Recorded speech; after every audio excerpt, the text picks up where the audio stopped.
Yes. Showing me not everybody's connected. Oh. So Lauren, Ken, and Morris, it's showing they're not, and Tori. Morris again?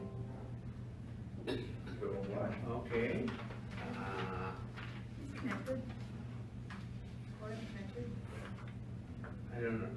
Still showing that. Yeah. Just go out and go back in.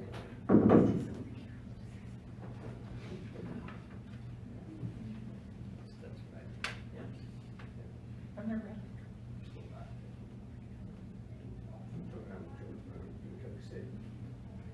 Change that.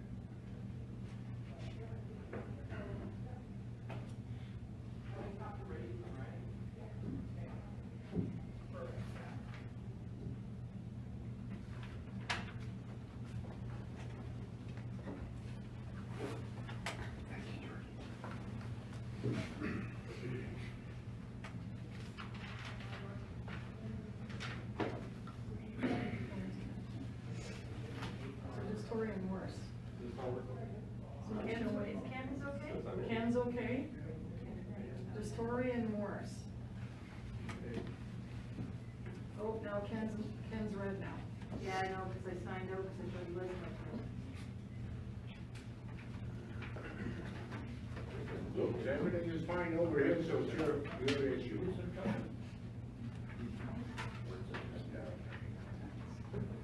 Yeah, I know. Okay, Tori's good?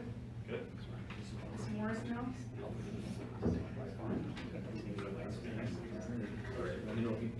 Give it a minute. It'll be 80,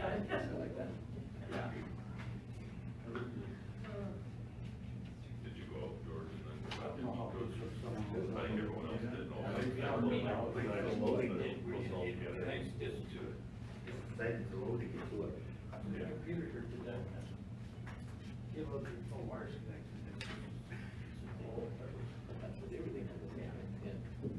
It's all day, it's all over.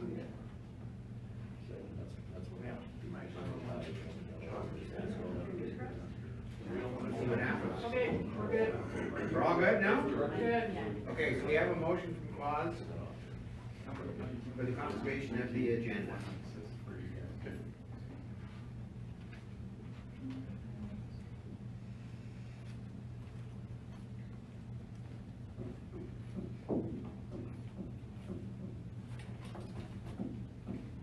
Okay, should everybody have it now?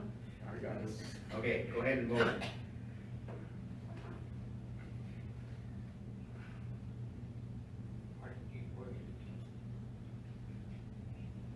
And it is carried.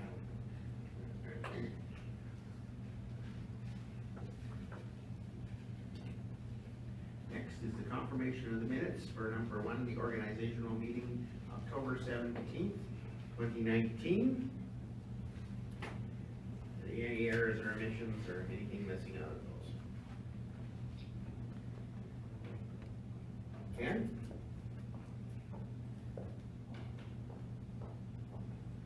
Any further discussion? Okay. And go ahead and vote.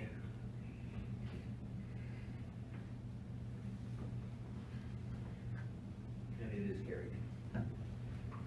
Now the minutes of the council meeting of October 17th, October 17th. Any errors or omissions or anything missing out of those? I'll move that, Sorry? I'll move that. Okay.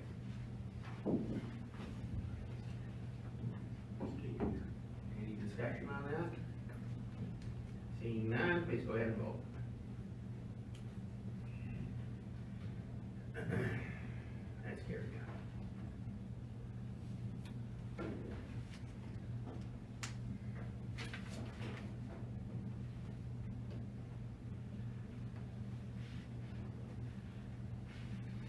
Okay, let's move down to bylaw 19-033, amendment to land use bylaw.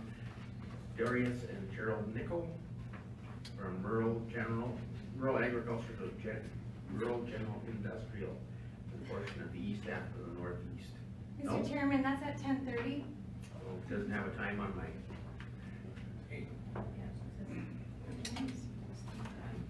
Just says 9:30. No, those are subdivisions. At 9:30. 11:30 it says on the sheet, but it doesn't say anything in the laptop. Or the,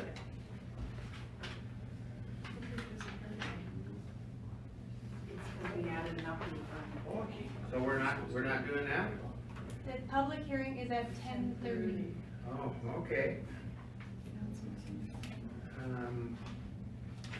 Okay, how about bylaw 19-043 amendment to Lethbridge County Municipal Plan 19-044 amendment to Lethbridge County land use? Can we do that one? Yes, please, Mr. Okay. Chairman. No. No bylaws today. Thank you, Mr. Chairman. This is for first reading of both bylaw 19-043 and 19-044. And they are the amendments to the municipal development plan and the land use bylaw respectively for proposed amendments to commercial solar collection facilities. So as you may recall, at the June 20th meeting, or if you don't, that's why I write it in here, the council, at that council meeting, council directed administration to bring forward an amendment to the land use bylaw and the municipal development plan that would cap the number of acres that could be developed with solar collection facilities, commercial solar collection facilities that is, and to also amend the land use bylaw by removing the parcel size standards and require that all solar collection facilities have to be designated to direct control. So what we're proposing in these two bylaws, which are included in your agenda package, is for bylaw 19-043 is the amendment to the municipal development plan that would require that all commercial solar collection facilities be designated to a direct control, to impose a cap on the amount of lands for commercial solar collection facilities to 2,500 acres or 6,177 acres, which would equate to about 1% of the rural agricultural lands in the county. And that was something that we had debated which number to use, 1.5%. So that's still a fairly large quantity of land. With that number, in the amendments, we're also proposing that once that cap, we're nearing that cap or reach that cap, that it would be reviewed. It's not like it's just a one like that we're done. It would be that we would we would take that opportunity to see how is it working, do we want to increase that cap? So it's not like a stop dead. It's just to say that we want to have some parameters around it. And then also in the municipal development plan, that siting and suitability criteria would be added for county council's consideration when hearing an application for a direct control. And we pulled those from the land use bylaw. They used to be in the land use bylaw, and we're putting them into the municipal development plan. So with regards to bylaw 19-044, which are the amendments to the land use bylaw, that we would go with the following. To remove the use of solar collection facilities from the rural agricultural district and require that they be designated to a direct control. Remove the siting criteria and relocate that criteria to the municipal development plan, as I just explained. Update the conditions of approval for the development authority.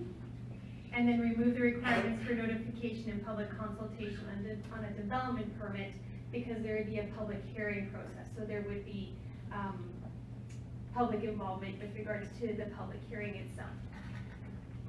So the details of the amendments are included in both bylaws. Is there any question of council? I should mention this is just for first reading. We would go through a public hearing. We would advertise into a public hearing for these proposed bylaw amendments. Go ahead, Klaus. Thank you, Mr. Chairman. I just got a question. I mean, we're changing all of these bylaws, or in the process of. Well, we see last time that with doing things that it doesn't matter what we do, the Energy Utility Board overrides us anyway. So what does it mean that we're setting these bylaws? So by changing the bylaws, we're taking the county itself would be taking control of more control over the, how solar collection facilities are handled.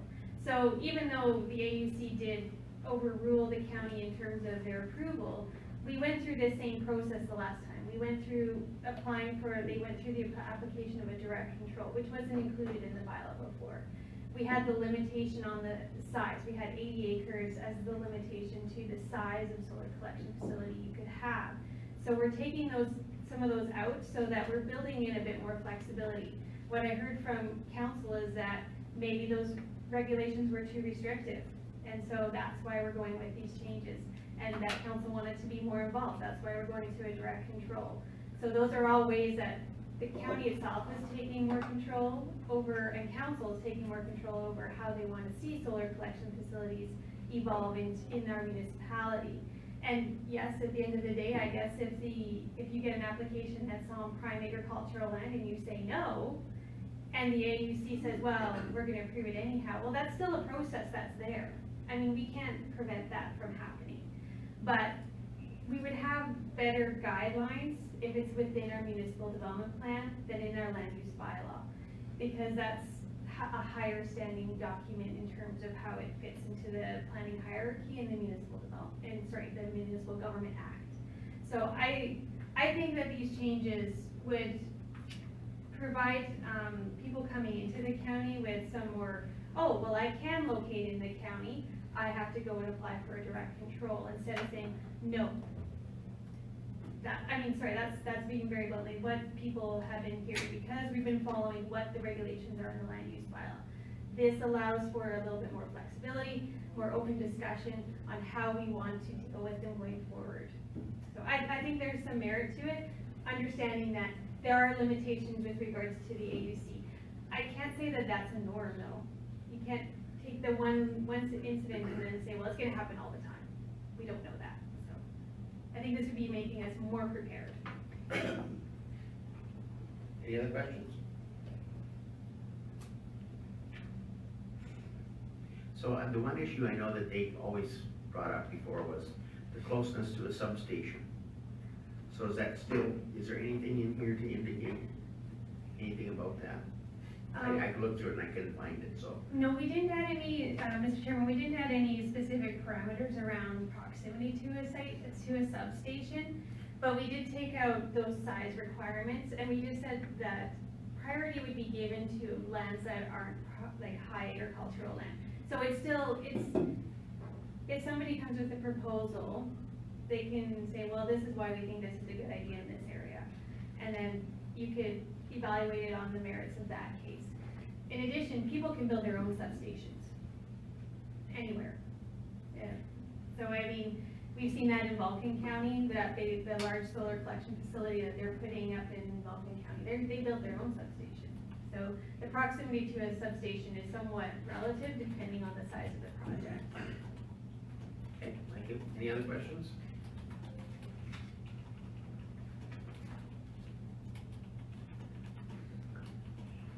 Bob?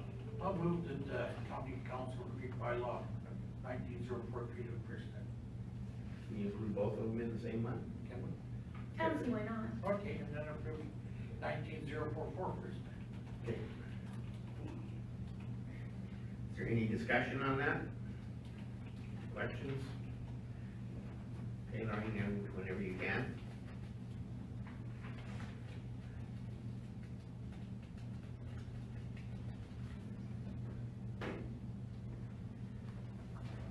You can go ahead and vote when you're ready.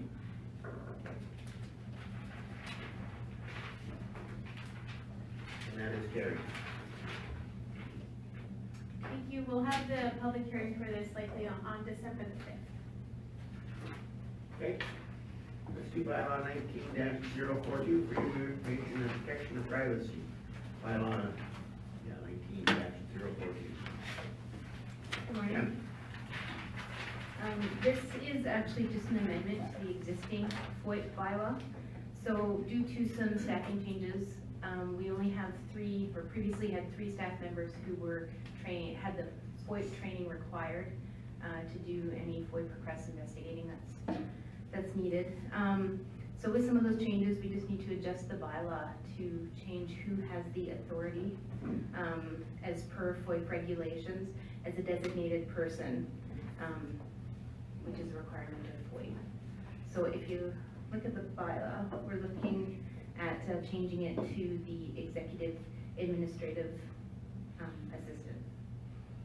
It was formerly the director of corporate services. So we still have two members of staff who are trained to handle FOIP requests as they come forward. And that's the only change that was made to the bylaw. So just out of curiosity, on section 3.1 D, we talk about the chief administrative officer or anybody acting in that capacity. Does that mean if somebody is appointed acting, they also have to have the qualifications to go with this? Point? I think that's just the definition of the chief administrative officer, and it's just for description purposes, interpretations of what that role is. So it doesn't mean that they have to be trained in it? No, no. So for the purpose of the act,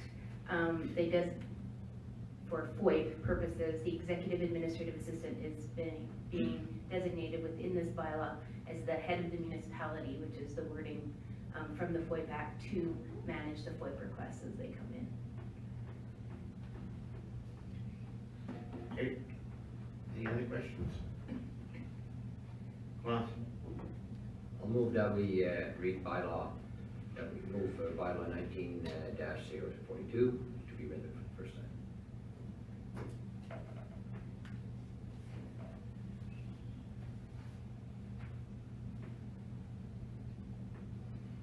any further discussion? Go ahead and vote then, whenever you're ready. It's carried. Thanks, Jim. We'll need all three readings, sorry. Ken is on number 2.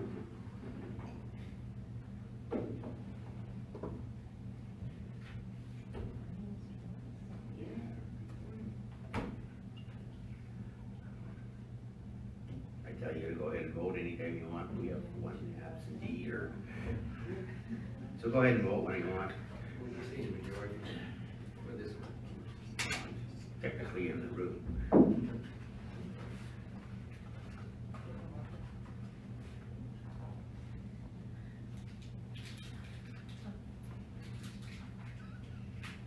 This might be down that I was told in favor. No, I oppose it. Okay, it's carried.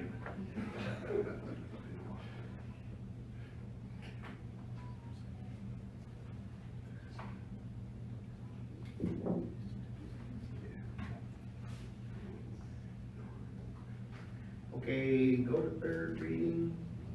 I'll move that, Mr. Chairman. Chief.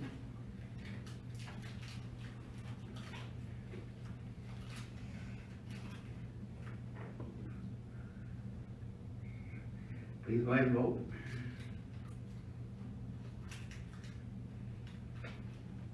It is carried unanimously. And third reading.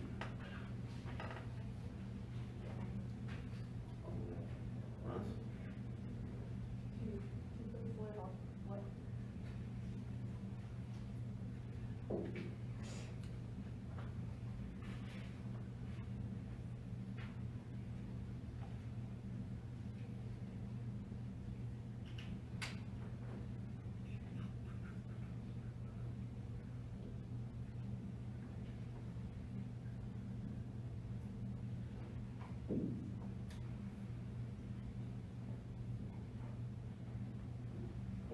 I don't have it again. I don't have it, sorry.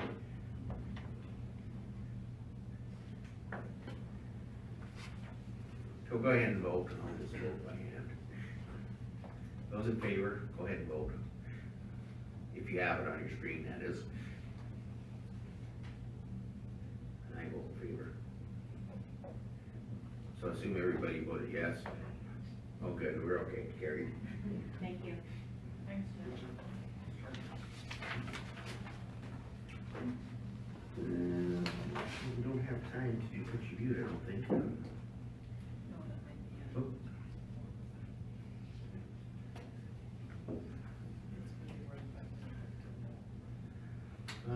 How about invitations Let's go to the Coaldale Night of Lights.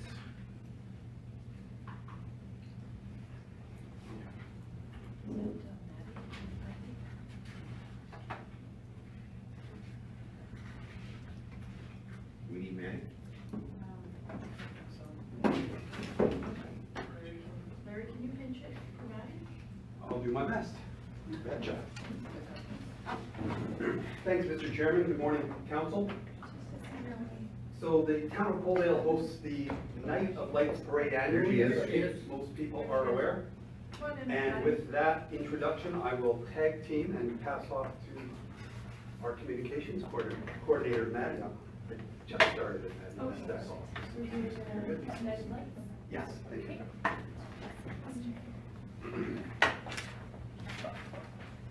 Good morning, Morning. council. So this invitation is for the Town of Coaldale Night of Lights Centennial Parade.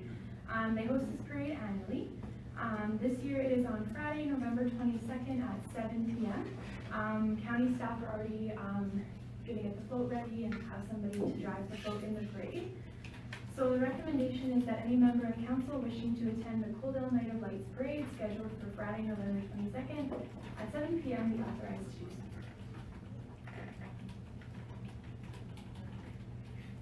Any discussion on that?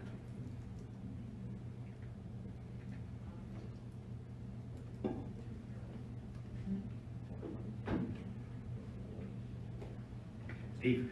Thank you, Mr. Chairman. I'll make that motion that anyone wishing to attend can be authorized to do so.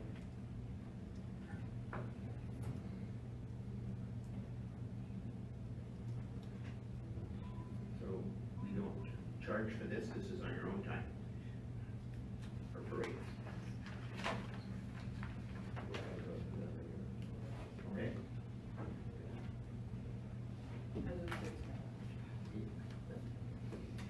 Any discussion on the motion? Please go ahead and vote.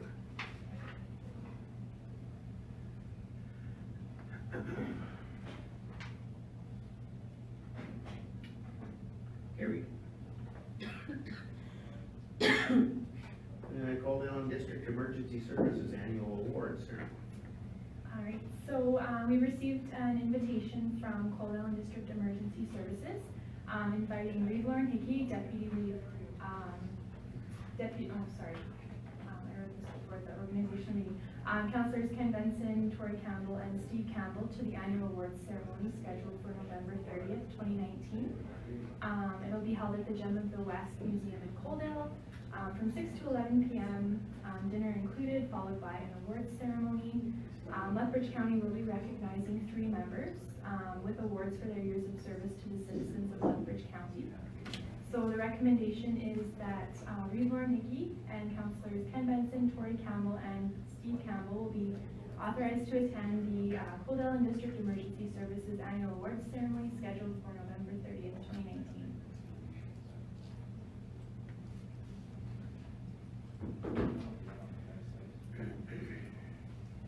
Any discussion on it? Okay.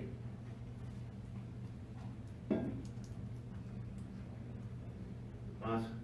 I'll move that we recommend that Deputy Reeve Ken Benson, Reeve Lauren Hickey, Tori Campbell, and Steve Campbell be authorized to attend the Coaldale District Emergency Services Annual Award Ceremony for November 30th. Any questions? Go ahead and put that up whenever you're ready. Go ahead and vote.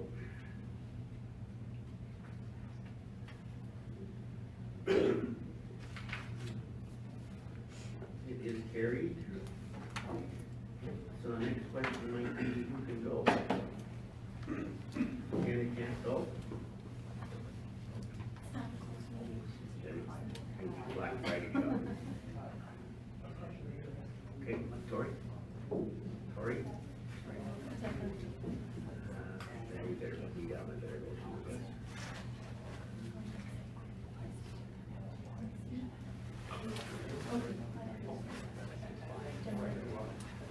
Hey, you're welcome. quickly do the mayor's prayer breakfast.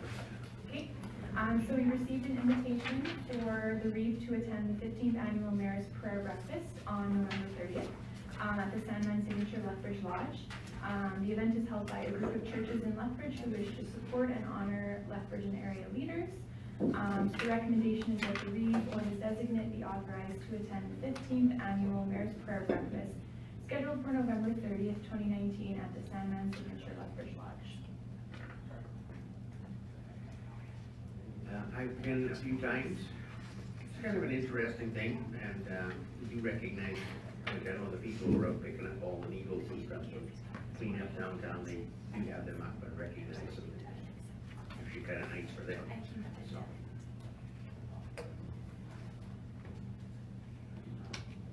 Any discussion on it or not? Go ahead.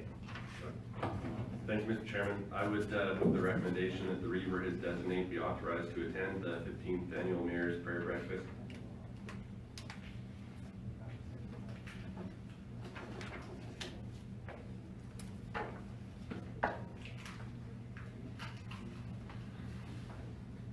Any discussion on it?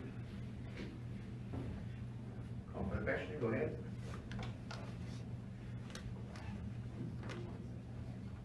Yeah, might as well. As long as it doesn't take the last carry. We might as well do the last one while you're here. The Willow Creek thing. Alright, so this last invitation is for the MD of Willow Creek 28th Legacy of Our Land banquet. So an invitation was received for 2 members of council to attend the banquet on November 29th at the Stavely Community Hall. The annual event is held to celebrate the area's agricultural producers. This year's banquet includes a dinner auction and a guest speaker. And the MD of Willow Creek has donated 2 tickets to Lethbridge County. So the recommendation for this one is that 2 members of council be selected to attend the MD of Willow Creek's 28th Legacy of Our Land banquet on November 29th, 2019 at the Stavely Community Hall. So, this is the one I couldn't read because no matter how I turned it, it was the wrong way around. But, so what exactly, I hadn't heard of it before, what, do they just celebrate agriculture in the county, or? I think in the area, all the producers and the guest speaker this year, she is the CEO of the Canadian Centre for Food Integrity and Farm and Food Care. So there's a little educational portion to it as well. Okay.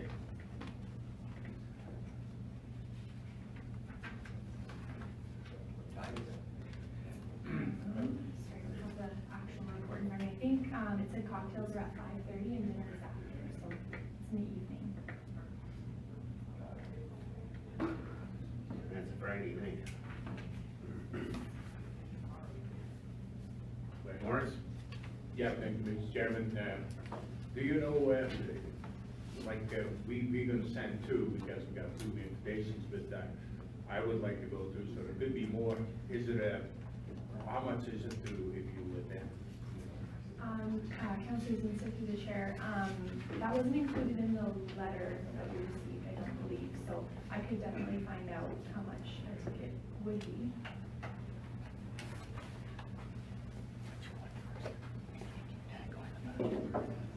Sorry?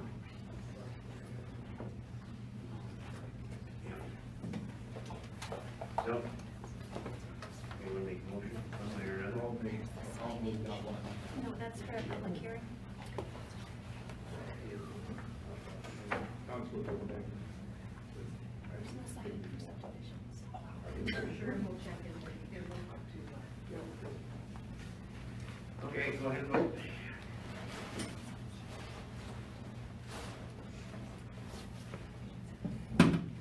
Okay, carried. Thanks, Maddie. Thank you. Yeah, thank you. So you can let Mandy know if you wanna go. Okay.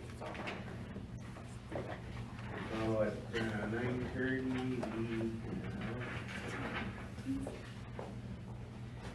subdivision application, so the first one up is application 2019-0138, Bader, lots 4 and 5, lot 1, and 1212032.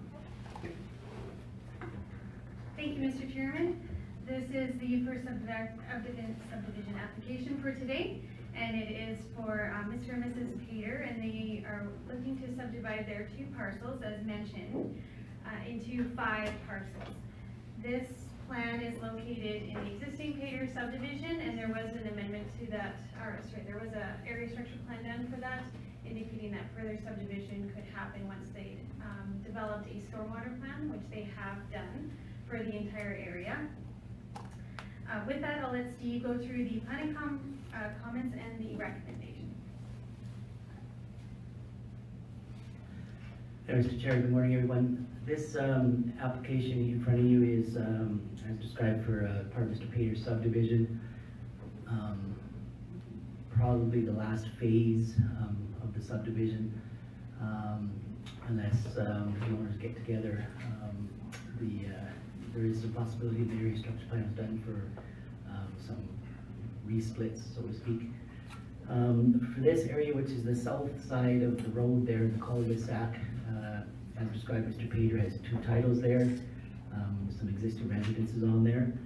The area structure plan that was done allowed for a possibility of 6 lots on that south side between these 2 titles. Mr. Pater here is applying to do 5 lots, so one less than actually what's allowed in the area structure plan. The application largely it will separate, as you can see on the east lot, there's 2 dwellings existing on that east lot there by the trees in their older house that was moved in and another dwelling. So create a proper line separation between those 2. And then to the west where the vacant land is there, 2 new lots. Then Mr. Pater, who has a new residence on the very westerly portion of the canal there, property will go on a separate title for that. So with that, with the amendments that were made to the area structure plan, there were some requirements at that time, as Hillary mentioned, for a stormwater plan and such, which Mr. Pater had done. This subsequent application here, it conforms to the area structure plan in terms of not exceeding the lot density. It is noted that some additional soils tests will be required. As well, Mr. Pater would be responsible in consultation with the county there about obtaining any necessary Water Act approvals as well for that stormwater.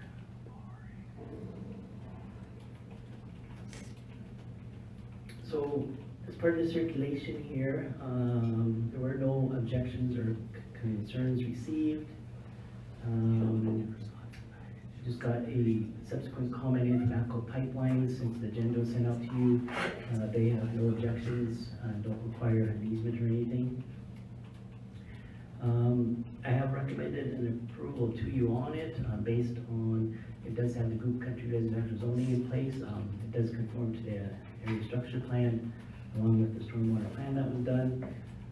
There's 6 draft conditions on the resolution there for you, including payment of property taxes, that a development agreement be entered into the county for all the servicing items, the satisfactory additional soils analysis be done on each of those new lots being created, the stormwater, and a final plan of survey from the surveyor.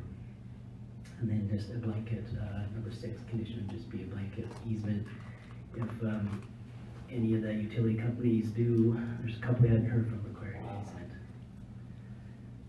So on that basis, and with the area structure plan that was amended a couple years ago, there's a recommendation of approval resolution in front of you. Any questions? Steve? Hey, Mr. Chairman, you mentioned the stormwater management. Is there something specific that they have to construct or anything there? With regards to this subdivision, because when this area was first developed, there wasn't a comprehensive stormwater plan completed, and the lots were of a fairly, they're 6 to 7 acre parcels. I think Mr. Pater's parcel is actually 10 acres. So there wasn't, we told, as part of that area structure plan, if they were wanting to subdivide, they had to create a stormwater plan just to ensure that stormwater was being managed. And so, Mr. Pater has done that for his portion. They will have an easement on the south side of their property, just as kind of a holding area for kind of how we do in the Malloy drain area, where you would have, storage of, in a 100-year storm event, and then a discharge after peak into the canal, which is what Mr. Pater, already has, he already has a discharge point with the SMRID for that, so it does, so they have done that ahead of time, so we know that they, and that has been reviewed by county administration and approved, so. Any other questions? So lot 15 is where where Mr. Peter's house is, right? So the furthest west one? Yes, that's correct, that's where his residence is. So one thing I didn't hear when you were talking about conditions, what about potable water? I didn't hear these, you talked about sewage and runoff water and everything else. Yeah, Mr. Chair, the sewage would be on-site, private septic for each lot. The existing residences already have their own on-site system, so it'd just be a couple of those middle lots there, that would be the new ones. But it would be on-site, private septic, mound or field system for that. For the water, he in the area structure plan and in his application, is proposing that the rural water co-op be the water source. The water co-op did indicate that presently this time, they don't have the capability for him for those extra 3 lots. So he'll have to wait on that. So if he was to sell these lots and somebody's to develop in the interim, they would need to haul water to a cistern until such time that there's capacity availability with the rural water co-op to connect to that.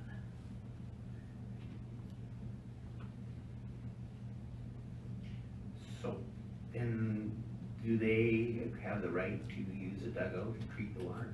Yes, yeah, you Okay. can use a dugout, you can haul in water. Those are all options available with regards to country residential. Yeah. Okay, any other questions? If not, then we could use a motion.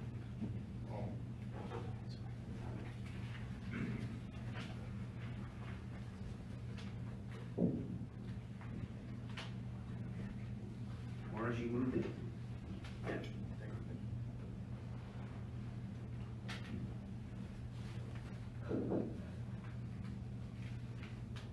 Any other questions? Go ahead and vote whenever you're ready. And that's carried.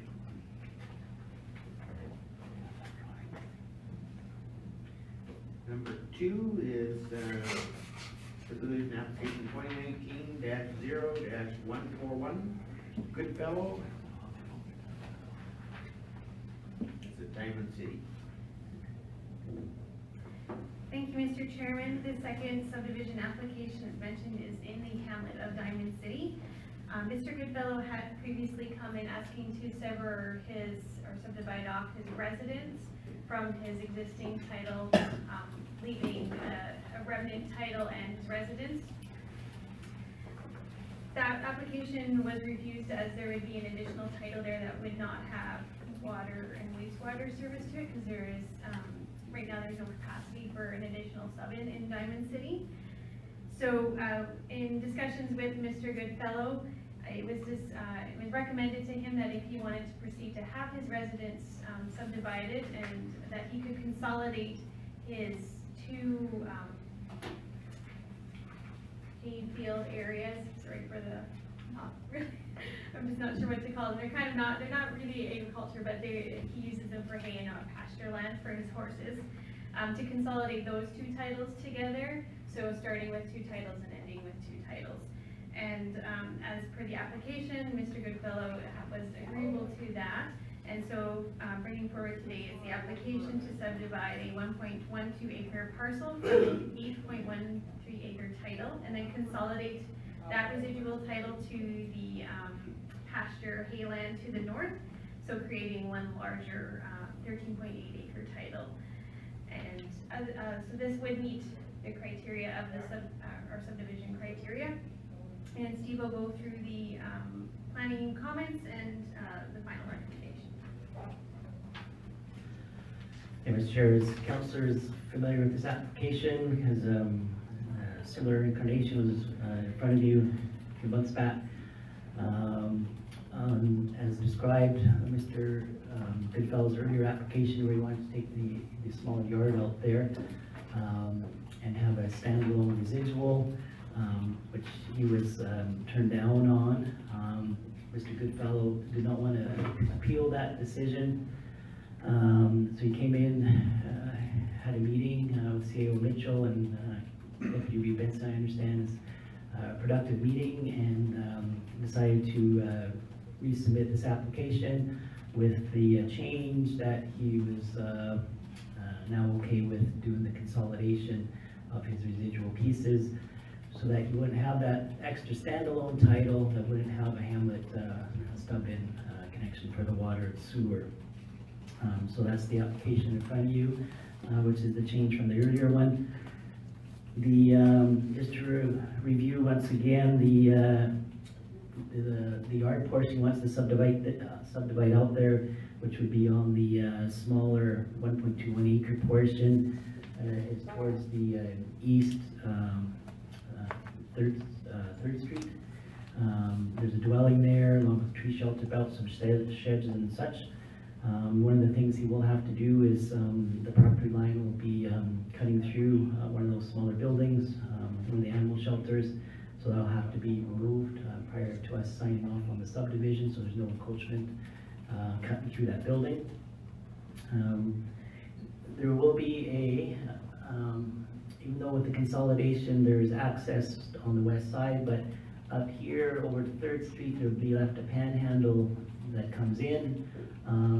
It also can provide access, and in the future, a little overlay plan that we had done previously for this block, a road could cut through to the west there to provide future circulation.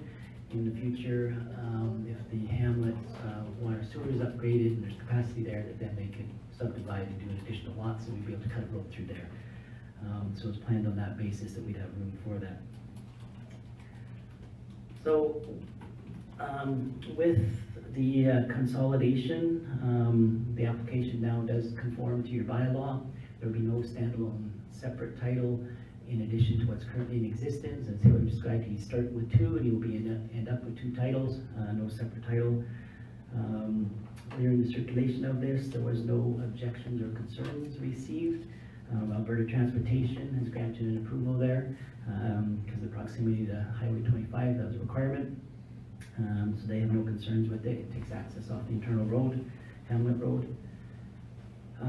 So with that, I have recommended a approval to you.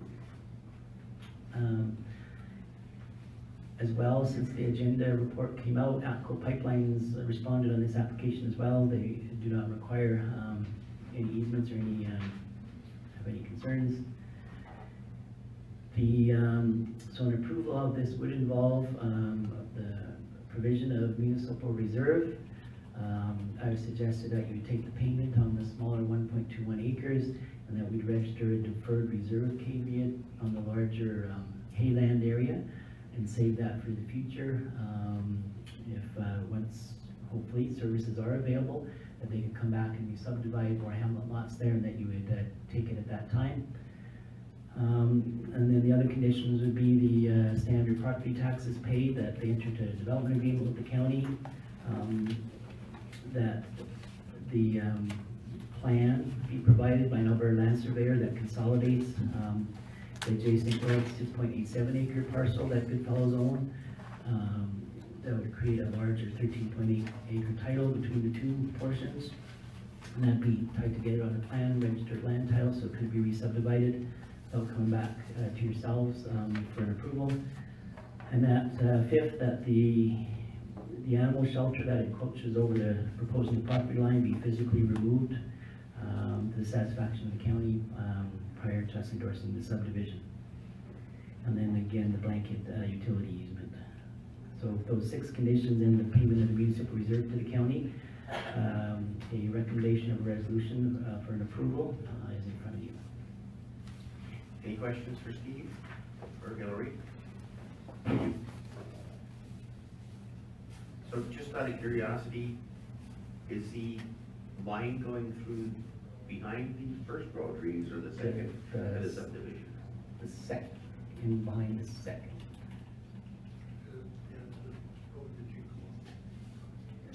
No, I mean, like, when you're talking about this building that needs to move. Oh, it's this one right here, Mr. Chairman. So the line is. Yeah, it goes right through it, so. Okay. Yeah. Because in this picture, you can't see the It's second row of a trees. little bit, yeah, sorry. Okay, Yeah. thank you. Ken, we'll move that one. Any further discussion? Seeing none, go ahead, Maureen, whenever you're ready.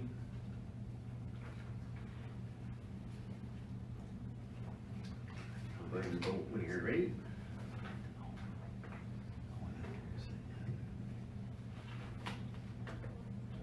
That's carried. Okay, let's move on to the next one, that's subdivision application 2019-0-140 Plazi, and that is before you. Thank you, Mr. Chairman. This is the final subdivision to be considered today. This is an application to re-subdivide 16.838 acre title to create a 3-acre parcel and a 13.38 acre remainder parcel for country residential use. As mentioned in their report, this particular subdivision application does not meet the subdivision criteria of the land use bylaw.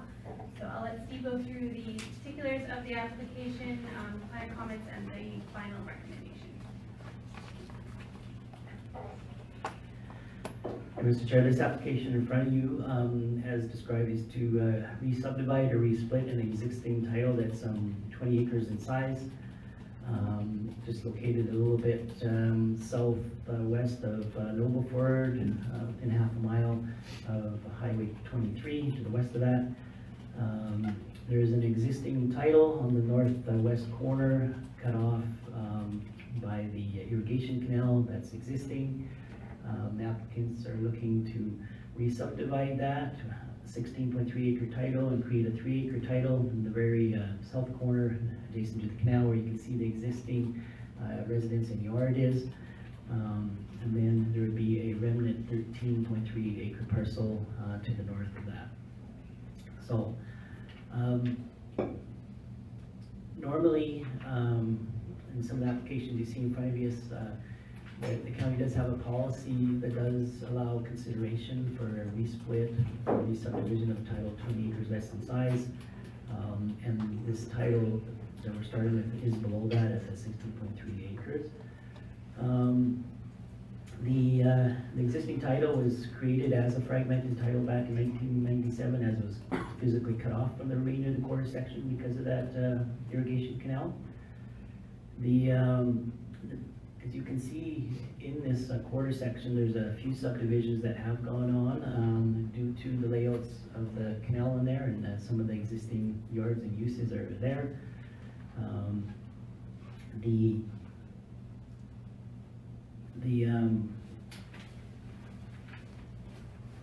This one was created in 1997. There was an additional 39.2 acre subdivision created as a separate canal cutoff in the northeast in 2005. That one up there, Van Beeks. And then as well, there was in 2010, a subdivision done on the south side of the canal right there for a yard that was there. That was approved by the county council at the time on the basis that because the number of subdivisions already on a quarter section, that the remnant agricultural land in the quarter section had to be consolidated. The landowner also owned the south quarter section to that. So as you can see there under twin feeders, they have a larger title to the south there, which is created as a result of a required condition of subdivision approval that that land be consolidated. So currently, There's 4 titles out of the quarter section. County subdivision policy normally allows potential for 3. So with this subdivision, if it was approved, there'd be technically 5 titles in that northwest quarter section.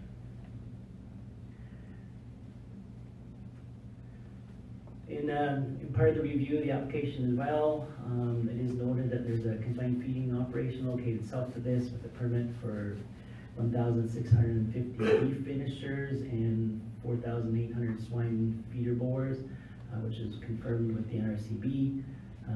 So in applying an MDS to a subdivision for this type of mixed operation, an MDS of 576 meters is required for a category 1 use. So that's for residential zone and agricultural land. The MDS is met to that south dwelling on that as 650 meters exists. For a category 2 use on residences on land zone non-agricultural, such as a group country residential, the applicable MDS would be increased, and it would require 768 meters, which this parcel does not meet. Now, the reason that that's pointed out is because one of the other things with this application, besides the number of titles out of the quarter section, is that under your land use bylaw definition of group country residential use, and in the subdivision policies, it says that where there's 3 or more contiguous country residential parcels, that constitutes group country residential use. So this land is not zoned for that, but it would likely be difficult. It's at council's discretion, rezoning, but a designated group country zoning would not meet the MDS to that self-confined feeding operation. And as you can see, the applicants are here today. Part of their commentary and their reasons in doing this, putting this application in front of you for consideration, is that they don't want to apply to group country residential use. It doesn't meet the MDS to the confined feeding operation to the south, but they also thought that, and in talking to some of the neighbors, that by going through a rezoning process to see if they could get that to subdivide, that actually getting, if they're successful, group country residential zoning, that would actually make the situation worse for the agricultural operators, the confined feeding operator in the area, to have the group country residential zoning there rather than just leave it as agricultural. And they can maybe explain some of the reasoning to you as they're here this morning. So part of this application, it is adjacent to the west side, or within the distance of Alberta Transportation's referral distance, Highway 23. Alberta Transportation did reply they have no concerns or comment with it, because it is removed off the highway and they take access off the county's road, not their own road, so that's not an issue. On the basis of the number of subdivisions out of this quarter section, and also due to the bylaws categorization of group country residential use, and without the zoning in place here, your recommendation in front of you is for a refusal of the subdivision application. The applicants were aware of a couple of these issues with the application. As mentioned, they wanted to submit it to you to review on its own merits, and they're here this morning to speak on their application. To approve this application, it would require a couple waivers of your subdivision policies and criteria in the bylaw, that being the number of subdivisions out of the quarter section, and also that group country residential categorization. The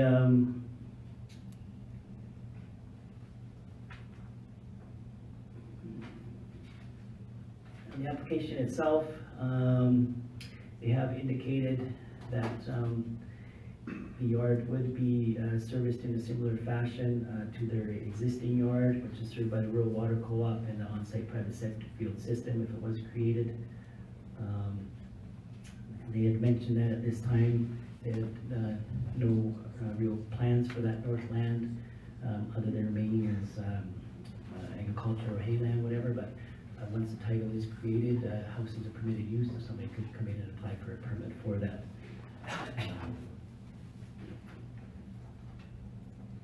So with that,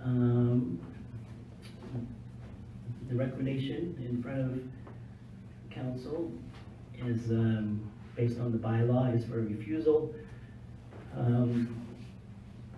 Three reasons are provided there. The application does not comply with the county's bylaw for land designated rural agriculture. The proposal would result in there being 4 separate subdivisions of the quarter section and 5 resulting separate titles. And the county policy only allows a maximum of 3 titles out of the quarter section with the agricultural zoning in place. The proposal does not conform to land use bylaw number 1404, as the bylaw requires land to be designated group country residential if there are, or would be 3 or more contiguous lots. That's an agricultural parcel size, which are the circumstances pertaining to this application.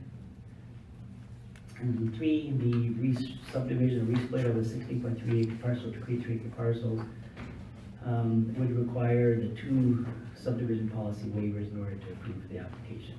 So on that basis, the resolution of refusal is in front of you. Any questions for Steve or Hillary? Steve? Thank you, Mr. Chairman. Considering they're wanting to build a house for a family member and it's rural agriculture, if they applied for a second residence, would they typically be granted approval from the development authority that way, or the development office?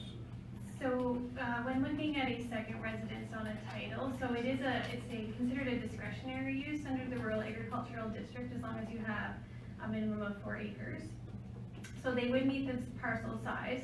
With a second residence, it has to be contained on the same yard, so you can't build it in like the opposite corner of a parcel. So as to not enable them to be able to subdivide in the future, saying I have 2 residences, I'm gonna now separate, there's a reason to separate. So it would be something that would be considered, it would be circulated to the adjacent landowners for their, for them to review, I guess. And so then it would be based on its own merits. But yeah, it's an application that could be considered. Go ahead, Steve. So then just to follow up on that, if they did that and then considering it's below 20 acres, they could come back and just resplit it that way. So that's where we have, Councillor Campbell through the chair, is where we try to make sure that they're using one access and it's on the same yard so that they can't come in and just say, oh, I built my second house, I want to split it now. So we're trying to mitigate those things through the land use bylaw, saying, well, yeah, you can have a second house, but it's generally, part of that yard. It's not, the intent is to ensure that you don't have those subdivisions after the fact. So like in this case, they would have to build within this yard space using this access. They would be able to build up in this corner here. So, but I mean, people would find a way to do that. Steve? Other Steve? Thank you, Chair. Just to clarify though, whether the house is there or not wouldn't change the subdivision circumstances, because your policy allows a resplit whether it's vacant or whether there's a house there. So if they applied under the ag and got the house, if they came back to re-subdivide, the same subdivision criteria and circumstances would apply, because it's irregardless of whether the house is there or not. The only difference is that for an MDS, if it's vacant, we measure to the property line, because we don't know where the house is yet, but if a house is there, we measure to the dwellings wall or foundation for the MDS. But as far as subdivision potential, eligibility, the same criteria that's in front of you now, with it just being vacant, would also apply if there was a house there. That part doesn't change, because it looks at the number of subdivisions on land zone rural agriculture, the number that come out of the quarter section and such. So that part wouldn't change, just to be clear. Klaus? Thank you, Mr. Chairman. Because of the confined feeding operation there, has the NRCB been involved in this application, or was that not necessary? The NRCB, Mr. Chair, was, just consulted on the permit numbers and the NDS that would be applicable, to it. The county regulates on your side for subdivision and development setbacks to the feedlots, to the combined feeding operations.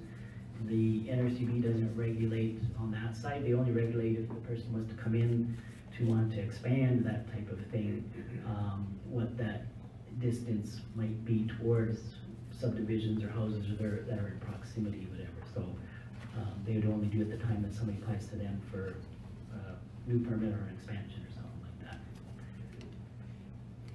So Steve, just out of curiosity, on where you have the northwest of 2010, 23, the two there in the 23, and that inside those white lines, what is that? Is that a right of way for something? Right here, right there? Right here, that's an LNID right of way, So it was a canal and now it's a pipeline? probably. Yeah. So that's why then the Yeah. other piece to the Yes, other side was subdivided, or, yeah, because there was a canal there at one point in time.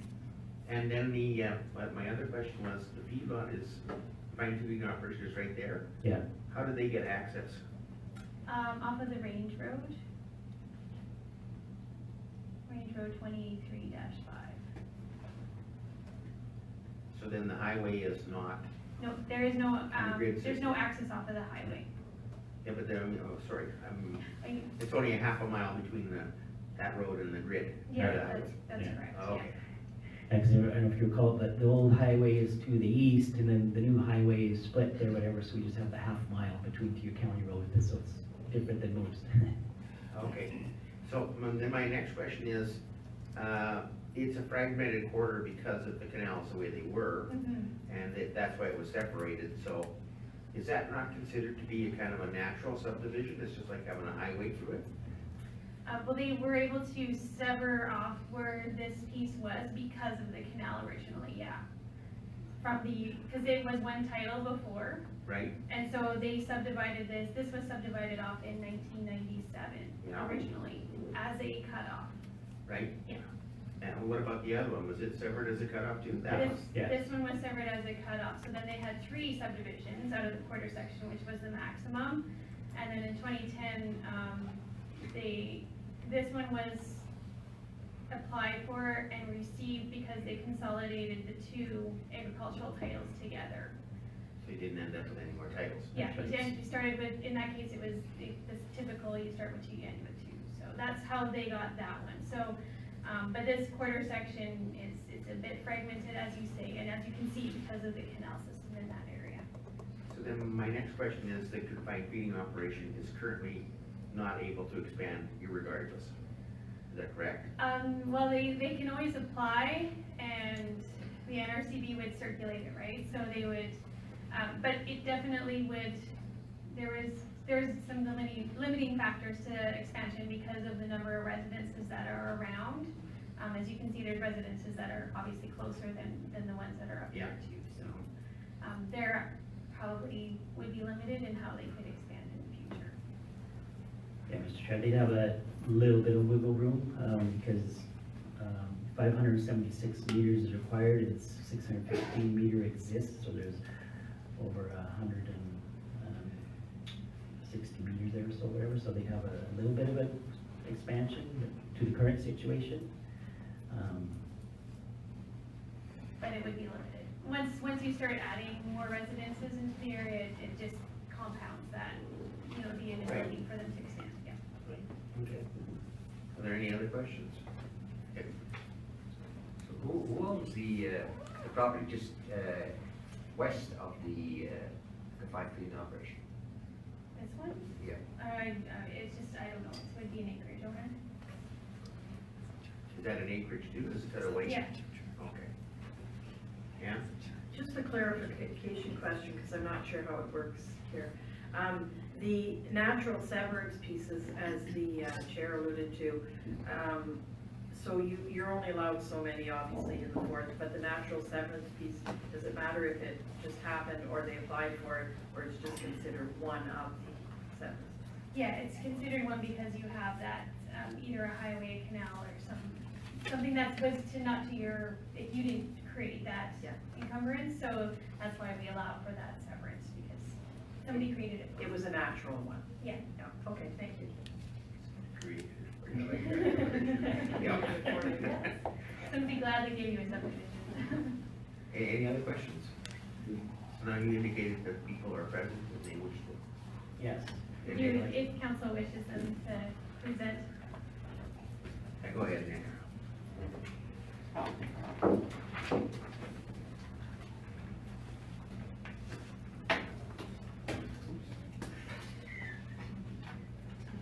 Morning. For those who know me, I'm Nick Palladino, and I'm here with Jennifer Foisey and her mother, Diane Simons, and Mr. Rick Lee. I've been asked by the Foiseys to help them with this application. We do respect your staff's position on this application. However, here I am. The Foiseys elected to proceed with a subdivision application as mentioned without an application to rezone, and here's why. There's absolutely no possibility or desire to convert this parcel to multi-lot residential use. They want their land to remain zoned rural agriculture. They simply wish to subdivide the developed 3 acres from their 16-acre title, and being less than 20 acres, this parcel is eligible. The balance would remain as pasture, except for a future residence for Jennifer's mother. Now, we're all aware of the confined feeding operation that's located over 2,000 feet to the south. With the current zoning, the minimum distance separation of 1,890 feet is easily met. However, rezoning the parcel to group country residential would automatically increase the minimum distance separation to 2,521 feet, which then cannot be met. So it would seem foolish to shell out $1,500 for a rezoning application that A, would never be approved, B, would render the existing development non-conforming, and C, at the same time would upset the neighbors. Note that all of the neighbors have been visited and support of this one-off subdivision, but not a rezoning. And you should have letters in your package of all of the neighbors, including the operator of the confined feeding operation. As council, as the subdivision approving authority today, you can be assured that no additional subdivision can take place here due to the existence of this livestock operation.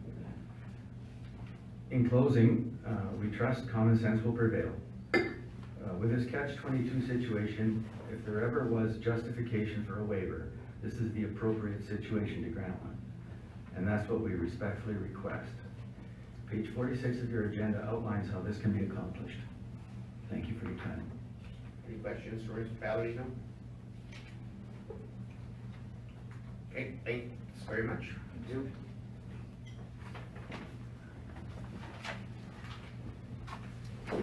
Any further questions from council to anyone? Steve? Thank you, Mr. Chairman. I think that just the 2 canals that run through the quarter section and basically create 3 fragmented parcels, and that's just a hindrance for kind of everything that goes on. I'd like to see a waiver granted just for 1 extra yard here. I know it's over the limit, but in the end, it's kind of the cause of the irrigation canals. So if there's, I will make a motion to approve subdivision 2019-0-14, and I'm assuming, Steve, that you have some conditions for. He does. Yes, Mr. Chair, on a motion for an approval, the conditions I would suggest would be that the payment of municipal reserve be provided on the 16.38 acres at the market value of $12,000 per acre. And then the standard conditions of taxes being paid up to date, development agreement entered into, that the applicant submits a final plan of survey as prepared in accordance with your approval, and then any easements as required by the utility companies would be established as concurrently with the registration. So it would be those 4 conditions along with the municipal reserve. Any other questions? So Steve, then your value is assessed on an acreage base? Yeah, Okay, yeah, it's from, it comes from our assessment department. okay. Steve? Is that the same way as we just did on the Diamond City? We did the opposite, didn't we, on the? So with this one, we would have a deferred reserve caveat because there would be no opportunity for further subdivision. So you would take it on the whole. Not, because if you're saying it's gonna be deferred, that means you're anticipating further subdivision in the future. We defer it so that, in the future Okay. we can take it, so with an increasing value of land over time so that the county is getting that benefit. Good. Any other questions? Seeing none, would you please put up the motion? So it's before you, so go ahead and vote.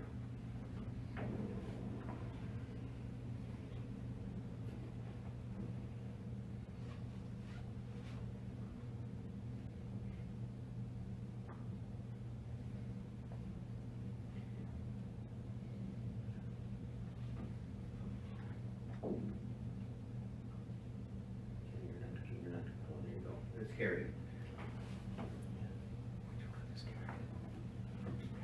Thank you. Thank you, Mr. Chairman. So did you say the public hearing was it? 10:30, we got 15 minutes.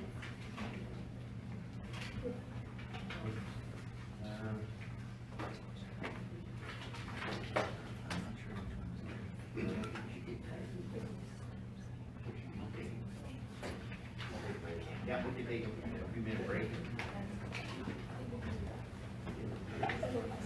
Thank you.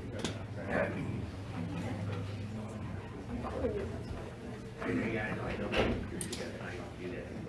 Public hearing. You're all for it. You have to get it right on. And go ahead and vote, please.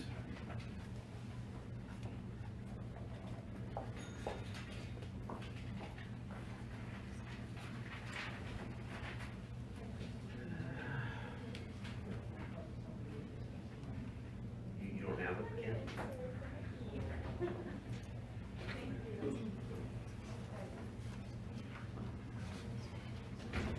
You're gonna pay for a vote, right? It's carried.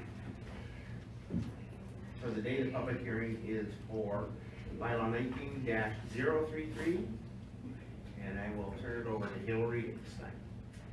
Thank you, Mr. Chairman, Council, and to all of those who came today to this public hearing. An application has been made to Lethbridge County to redesignate a 5.2 acre area within the east half of the northeast 26-9-20 west of the fourth from rural agriculture to rural general industrial. And the applicant has indicated that their intention would be that if on approval of the rezoning application that they would apply for a cannabis production facility, if approved. The parcel is located approximately 1 mile from Highway 845 and 1.5 miles north of Coaldale on Range Road 20-0. The county's municipal development plan includes items that county council should consider with regards to a bylaw amendment for an industrial or commercial use. So things to consider are impact to adjacent land uses, access to an established transportation network, provision of services such as water and sewer, the use of that the use be non-labor intensive, that the use be agriculturally related, and that it's an efficient use of the land. So the proposed redesignation meets some of the criteria, but not all of the criteria. The proposed lands are not directly on a highway, and they are about 1.5 miles, about a mile away from Highway 845. And the proposed use is not related to agriculture in a conventional sense, as the project would be completely contained indoors, but would be considered similar to one of our greenhouse developments in the county. So with regards to some other considerations, the proposed rural general industrial use may have an impact on adjacent land uses, which are predominantly agricultural and residential. There are about 11 residences within a mile of this particular application area. There could be an increase in traffic, noise, and odors from any of the listed permitted or discretionary uses as identified under the Rural General Industrial District. The Industrial Commercial Land Use Strategy recommends that industrial uses be located in business parks or adjacent to highways unless the location warrants consideration due to its proximity to the resource being processed. If there were other types of industrial uses proposed on the parcel that are allowed in the rural industrial area, the location would not likely be the best due to the distance to the highway. So if they were to propose another use, say their intent, they got their zoning and their intended use didn't work out and they applied for something else. This is once again off of a highway in a more predominantly agricultural area. The location of the proposed use, which is the cannabis production facility, would be preferred in an existing industrial park as there would be minimal impacts to adjacent land uses and there would be infrastructure in place to support that use, such as the road network and servicing that's required. This application was circulated to external agencies for review. We did receive comments back from Fortis, the St. Mary's River Irrigation District, Alberta Transportation, and TELUS, none of whom had any objections with the proposed redesignation to rural general industrial. The Oldman River Regional Services Commission, Steve Hardy, submitted comments voicing concerns with the proposed redesignation as it applies to the county statutory plans and policies. This application was advertised in the October 15th and the 29th edition of the Sunny South News. The county administration received feedback from a number of adjacent and non-adjacent residents as part of people noticing it in the Sunny South News. And concerns with the proposal include both with just in general with the redesignation to rural general industrial, and then some were more specific as to the intended use for the cannabis production facility. With regards to the redesignation of the lands, the concerns were with increased noise, traffic, lighting, change in the rural character, and then upkeep of the property. With regards to the specific use for the cannabis production facility, there were concerns with regards to potential odors and fumes, light pollution, increased traffic, and crime. So that's my brief report. I have included in the agenda the comments that were received from the adjacent landowners. I do believe there is about 13 or 14 of those for council's consideration. And I'm sure some of those people are here to speak with regards to those comments. The applicant is also here to speak on behalf of their application. So with that, I will turn it over to the rest of the public hearing. Are there any questions of Hillary from council? Seeing none, we will now go into the public part of the public hearing. So I ask you to please address council or to myself directly. Keep your comments to 5 minutes or less, and keep it nice. And as Hillary has already mentioned, we know that this is a product which some people are in favor of and not in favor of. Please base your comments based on the merits of how it would affect you one way or another, not what the end result is of the product, whether you believe or not believe in it. So with that, I will call for those wishing to speak in opposition to the bylaw. And please give your name for the main report.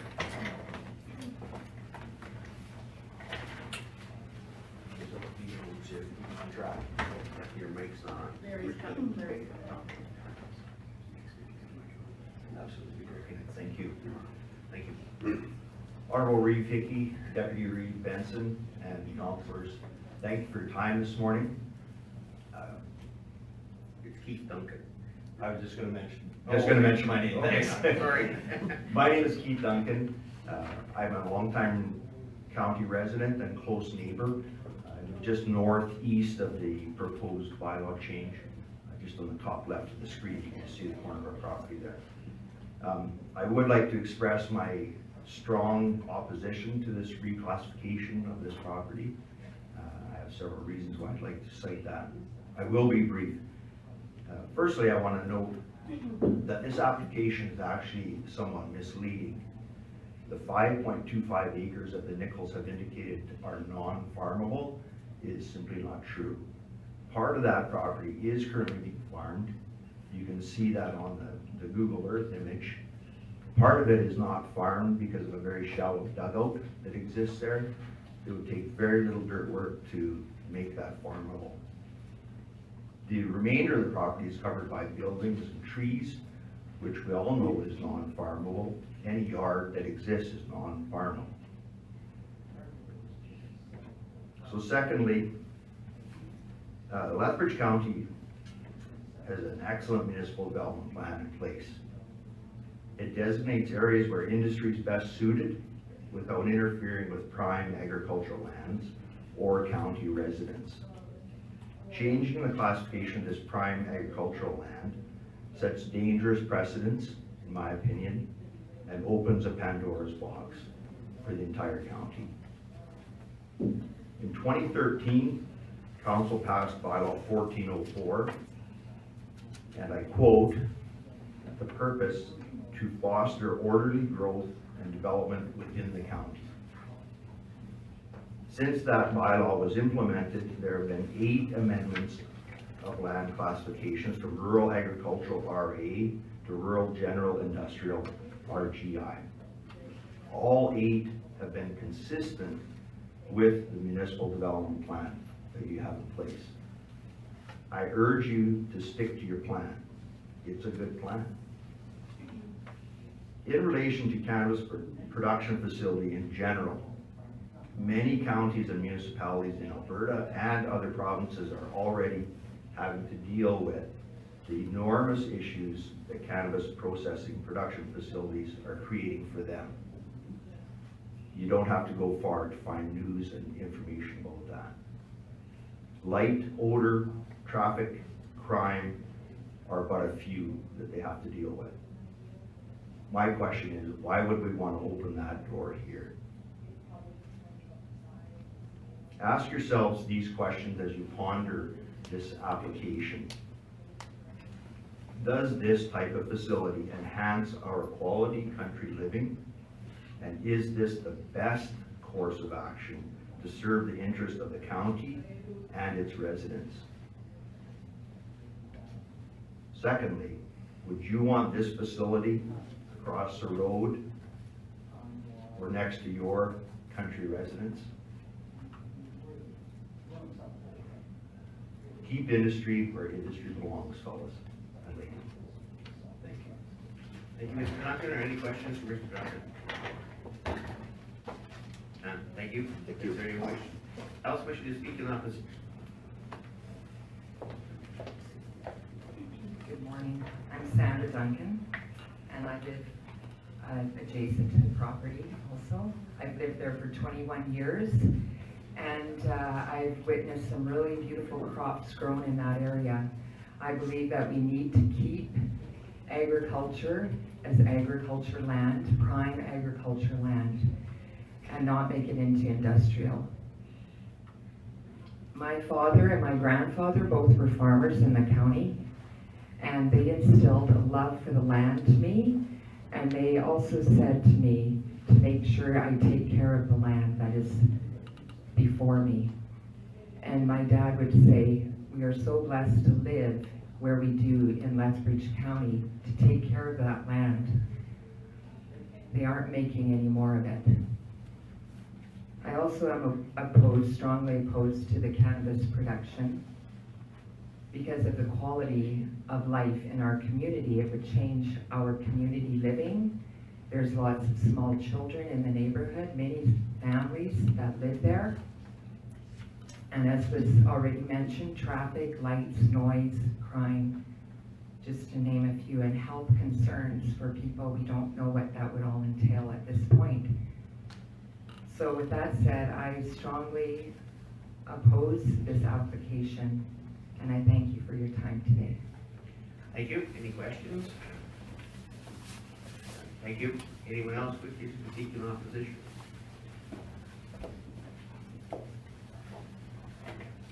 Good morning. My name is Chantal Lyons, and my family of 5 live 3/4 mile northeast of the proposed land use designation. My husband and I have an 8-year-old son, 7-year-old daughter, and a 4-year-old daughter. 7 months ago, we finished building our forever home in the country.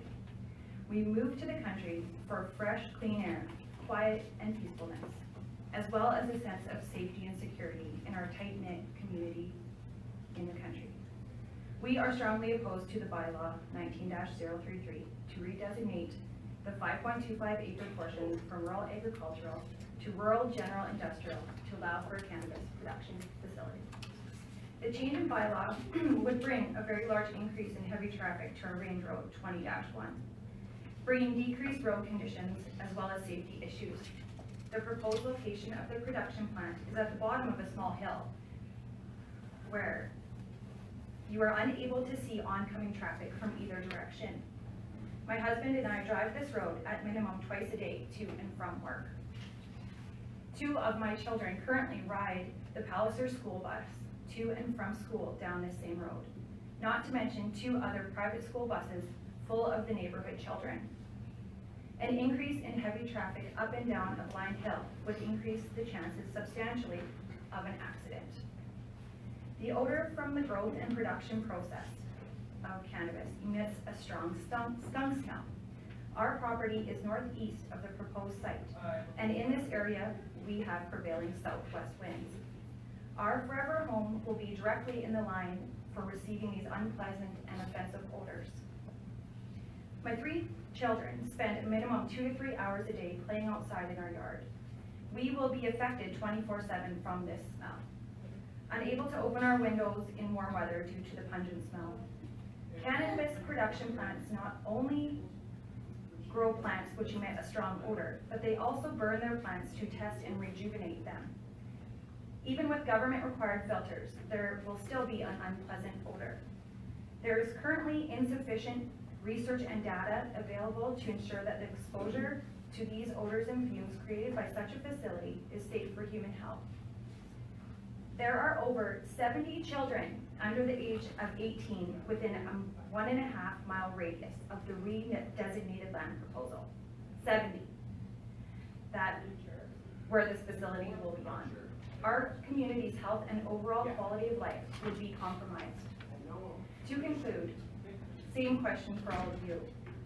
Would you want an industrial facility across the street from your home, where your children will grow up, where you've just built your forever home? Please put industry in an industrial zone, not in rural agricultural. Thank you for your time. Thank you. Any questions? Thank you. Anyone else wishing to speak in opposition?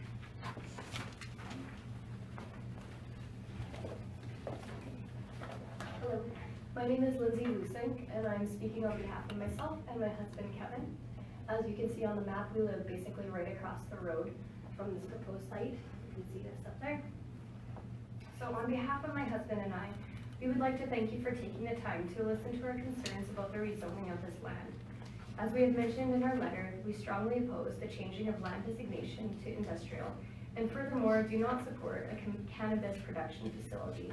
We want to keep our neighborhood agricultural, as it has always been, and keep industrial uses to specifically zoned industrial areas and parks.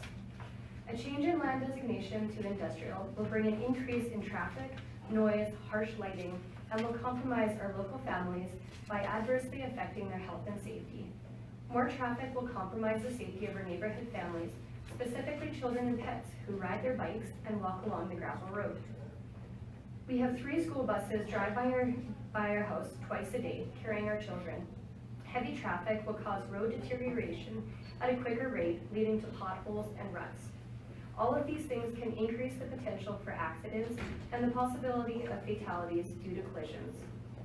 Changing designation for a cannabis facility in particular increases the pre-mentioned issues and amplifies additional concerns, as almost all cannabis facilities are located in areas where there are no residents occupied by children, most commonly in industrial parks. It is unknown what the short or long-term effects that cannabis odors, chemicals, or toxins can have on the health of individuals, especially children and those who are medically compromised. There are already known negative health impacts of direct cannabis use, and residents close to other production facilities have reported health issues. From this information, it could reasonably be expected that there could be negative outcomes from living in close proximity to a cannabis facility. Why would we want to experiment on our family or children if we do not know the full extent of a cannabis facility that it could have on us? The land use bylaws for Lethbridge County states facilities shall not be located on a parcel of land that is adjacent to or within 450 meters of a parcel used for schools, daycares, or similar use associated with the carrying or congregation of children or minors. The fact that this bylaw exists tells us that there are definite concerns to having these facilities around children. Not only is this site adjacent to our property, it is less than 200 meters from our home. We have 3 children under the age of 6, as well as a majority, if not all, surrounding homes who also have children or grandchildren. In fact, we have close to, if not over, 70 children in a 2-mile radius of this property. Why would this be built so close to children who congregate with their family and friends in their own yards and are outside more than school children if it is against the land use bylaw?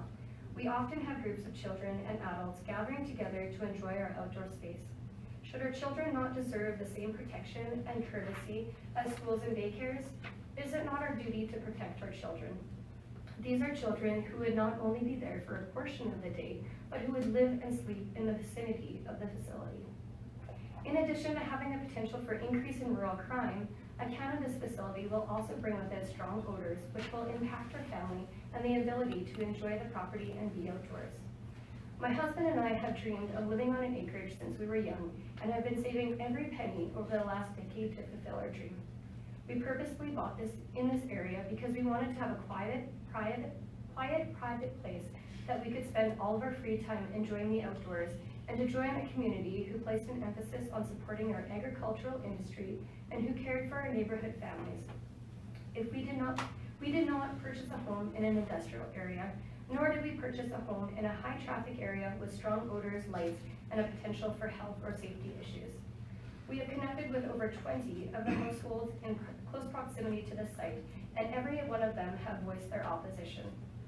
Not one person has supported this change in designation. There has been a show of opposition with a minimum of 25 people writing letters and phoning in their concerns, and I feel it is very likely that most people who are attending this meeting today are also in opposition. There are also others who opposed, but for various reasons were unable to write letters or attend this meeting today. I would hope that the county would take into consideration that there is no support for this change by any nearby residents and to keep it zoned for agricultural uses. It breaks my heart that something we have worked so hard for, our dream home, could be taken away from us by allowing this land change. The question needing to be asked is whether you would want to live across the road from a cannabis plant, or a waste management facility, slaughterhouse, bulk fuel or fertilizer storage, salvage yard, and so forth, as these are all possibilities if the land designation is changed. Please, consider the devastating impacts that changing the land designation would have on all homeowners in this area, the values of their property, and the effects it could have on everyone's health and safety. Our right as homeowners to enjoy our property and live without worry of additional safety or health hazards should not be compromised in this way. Thank you for your time. Thank you. Any questions? Seeing none, is there anyone else who wishes to speak in opposition?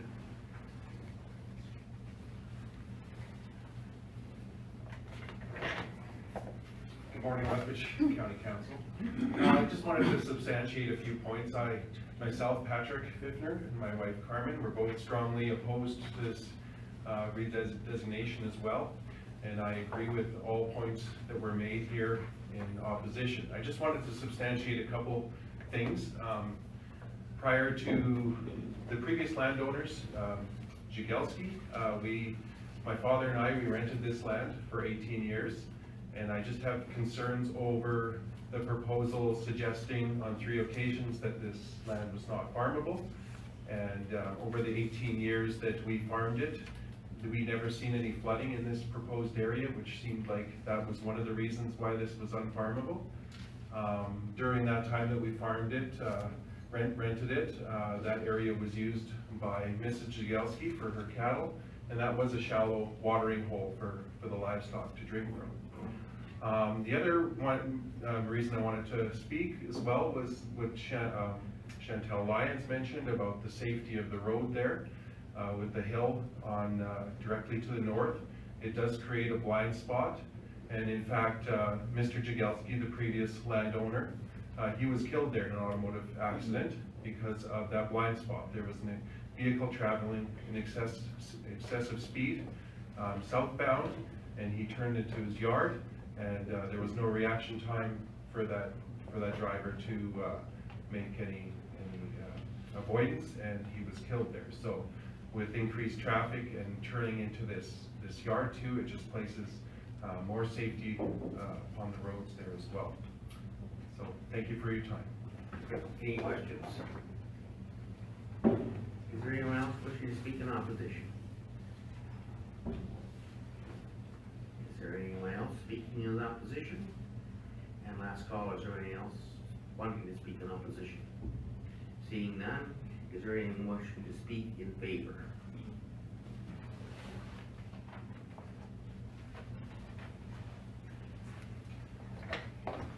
Hello, Council. My name is Gary Snickle. I live on the residence there, and I'm here to address any concerns that anybody has. I'd like to start off saying that this is a small facility.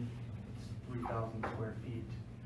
I'm not sure what everybody thinks we're going to be building here, but for traffic concerns, there'll be 5 people working at this facility at any given time. There will be really no more traffic than usual. Health Canada has very strict regulations when it comes to security and the smell of the facility. Using carbon filters, HEPA filters, it eliminates 99% of any odor that is released into the air. There's also portable filters in the room, cycling the air at any given time. We have to work in this environment, all day. We don't want to be smelling like cannabis either. As to security, that's a really big part in Health Canada's rules and regulations. Just for some examples, then we'll have 24-hour surveillance. We'll have a chain link fence around the perimeter of the facility. Just even to get into the facility, there's 2 steel doors that you have to go through. One pin padlock and one with fingerprint lock. These facilities are becoming more common in rural areas through Alberta and Canada, with Leduc actually housing one of the world's biggest cannabis facilities in rural country.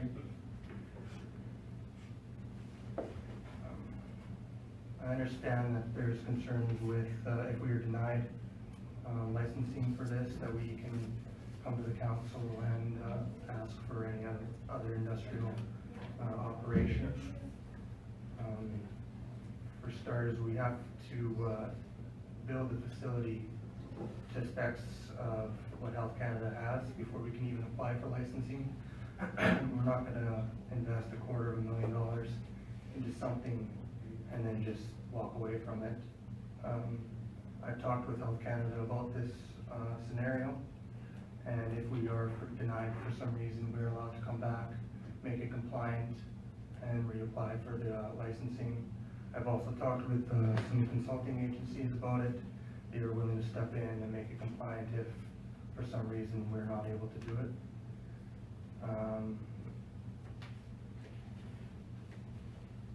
Yeah, that's, in conclusion, I just think, this is not a big tax revenue for the county.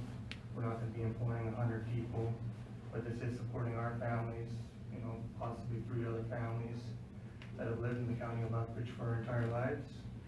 And, at the root of this is farming. It is done inside in, a controlled environment, but it is farming nonetheless.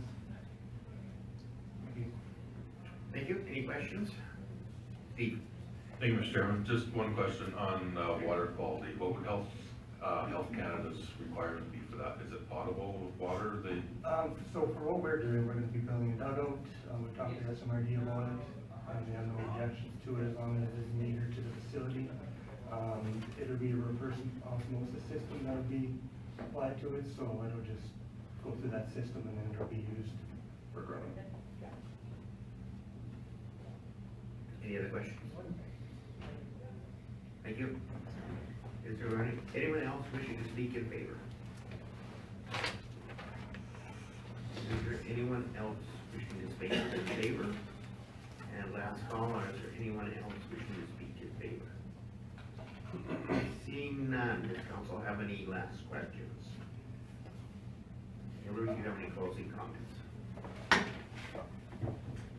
Thank you, Mr. Chairman. I would just like to acknowledge everybody who spoke today, and thank you for everybody taking the time to come here and hear those who are in opposition and those who are obviously in favor. I will make a point of pointing out the recommendation that I have in my report to council.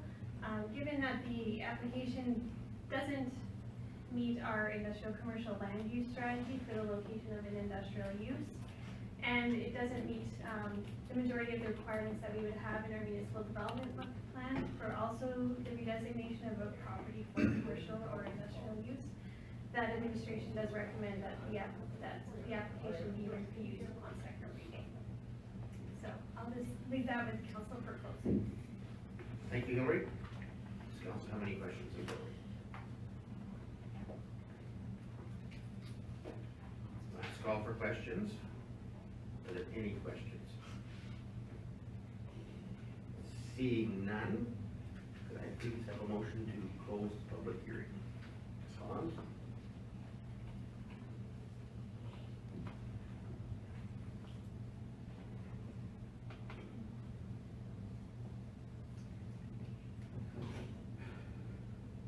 Technology is wonderful when it all works. Oh, there we go. Please vote now.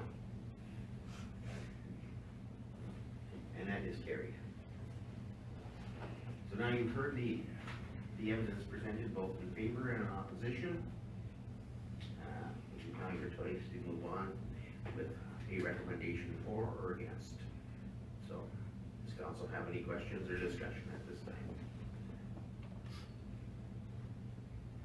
Steve, or Tory. Thank you.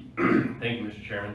I guess since this came before us, when we were first notified that this would be coming, obviously I had a lot of people reach out to me. I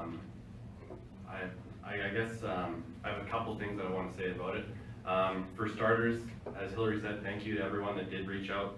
It's encouraging when people are willing to participate, willing to put their name to something, stand up. And I appreciate everyone that not only wrote letters but came in and said something today. I know it's not the easiest thing to do, but it's always appreciated. I think Patrick said that, you know, the very intimate knowledge of this area. I would share that.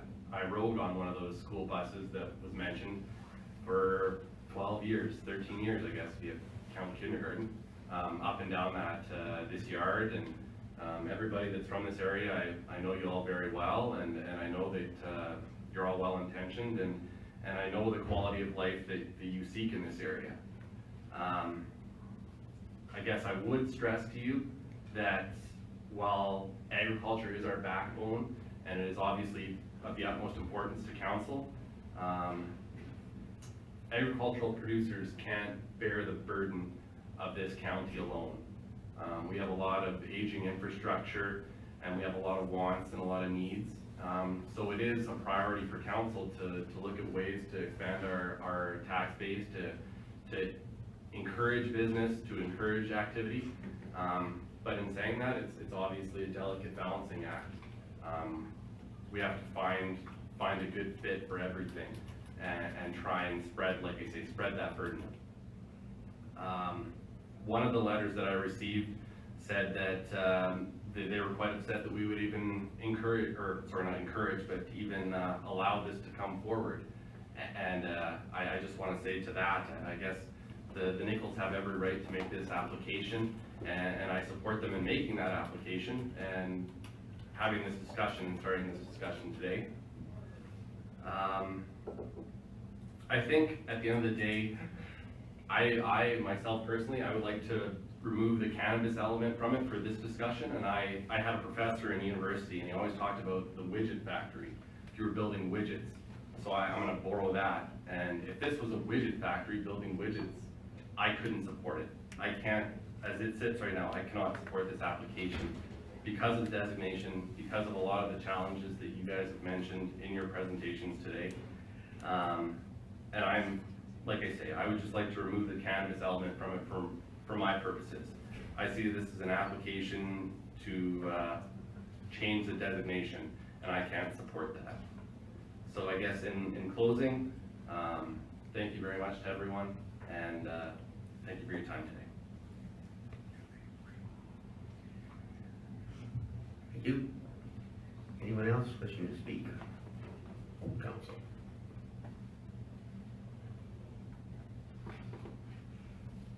Steve? Thank you, Mr. Chairman. For me, it's not about what the facility is, it's, and I've said it before, it's about location of industrial areas or businesses.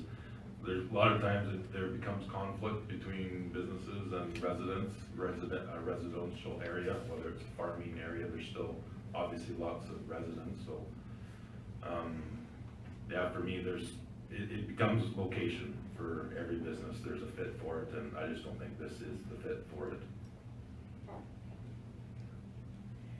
Anyone else wishing to speak? Klaus? Thank you, Mr. Chairman. Seeing the opposition here that we've had here, and you know, the way it's going to affect people's lives if we can believe everything that was said here today, and I think we got to take that in consideration. And I think that we also have to look at some of the circumstances that will occur because of that. And I think for those reasons, I cannot support this.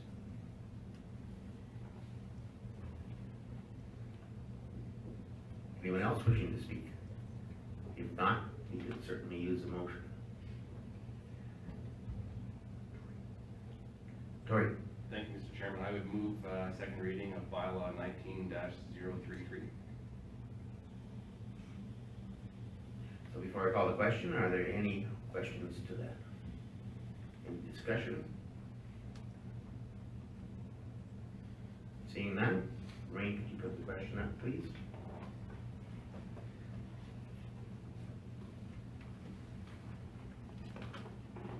And it's before you now, please go ahead and vote. Does everybody have it? Do you not have it before you vote?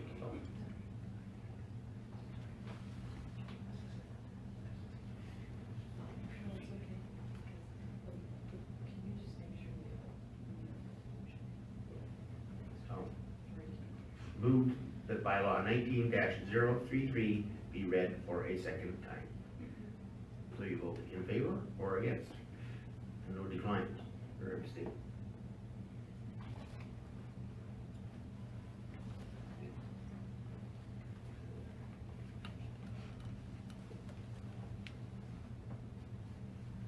Morris, we're missing your vote.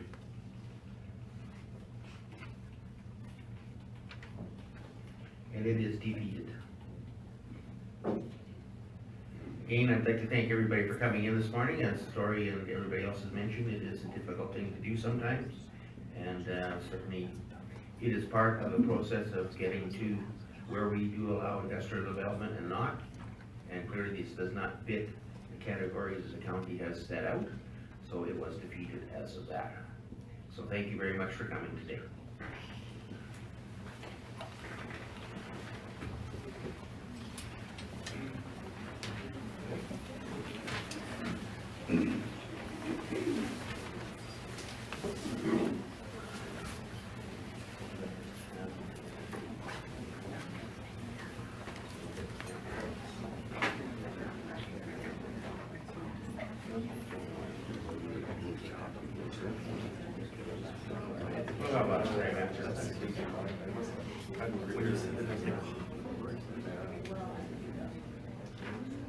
Pretty much.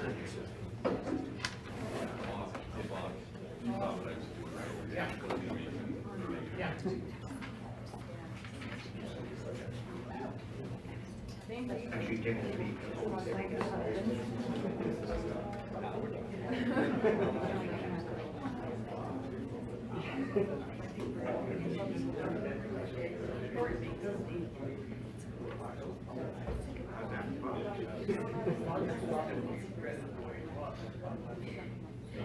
Yeah, no, it's just, I don't think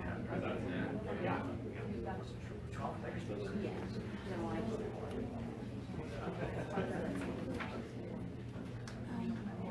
So next on our agenda is we have an 11:30. Everybody here? Hey, that's all right. Take a break. Take a break. Hi.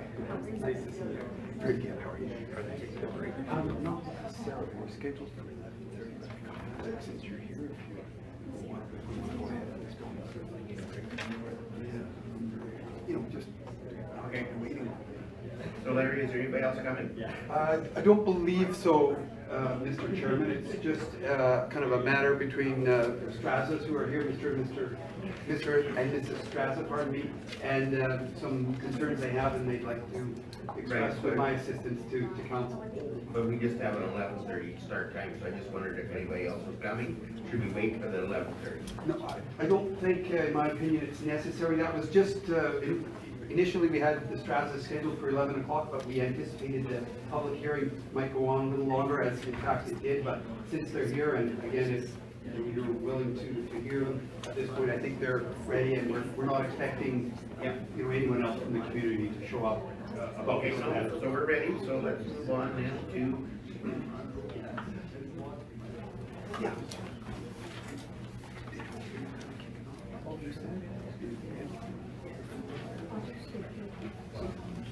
So we have a billing issue come to us, so Larry, if you want to go through it and explain it a bit. Yeah, thank you, Mr. Chairman and Council. As noted, Mr. Straza and Mrs. Straza are here today, and they have about 3 issues, just concerns and challenges and things they would like to request of council. And Mr. Straza asked me just to kind of introduce these 3 matters kind of at a high level, and then he would be more than happy to try to answer any questions that council may have relating to those matters. So the first matter is with respect to an outstanding tax penalty.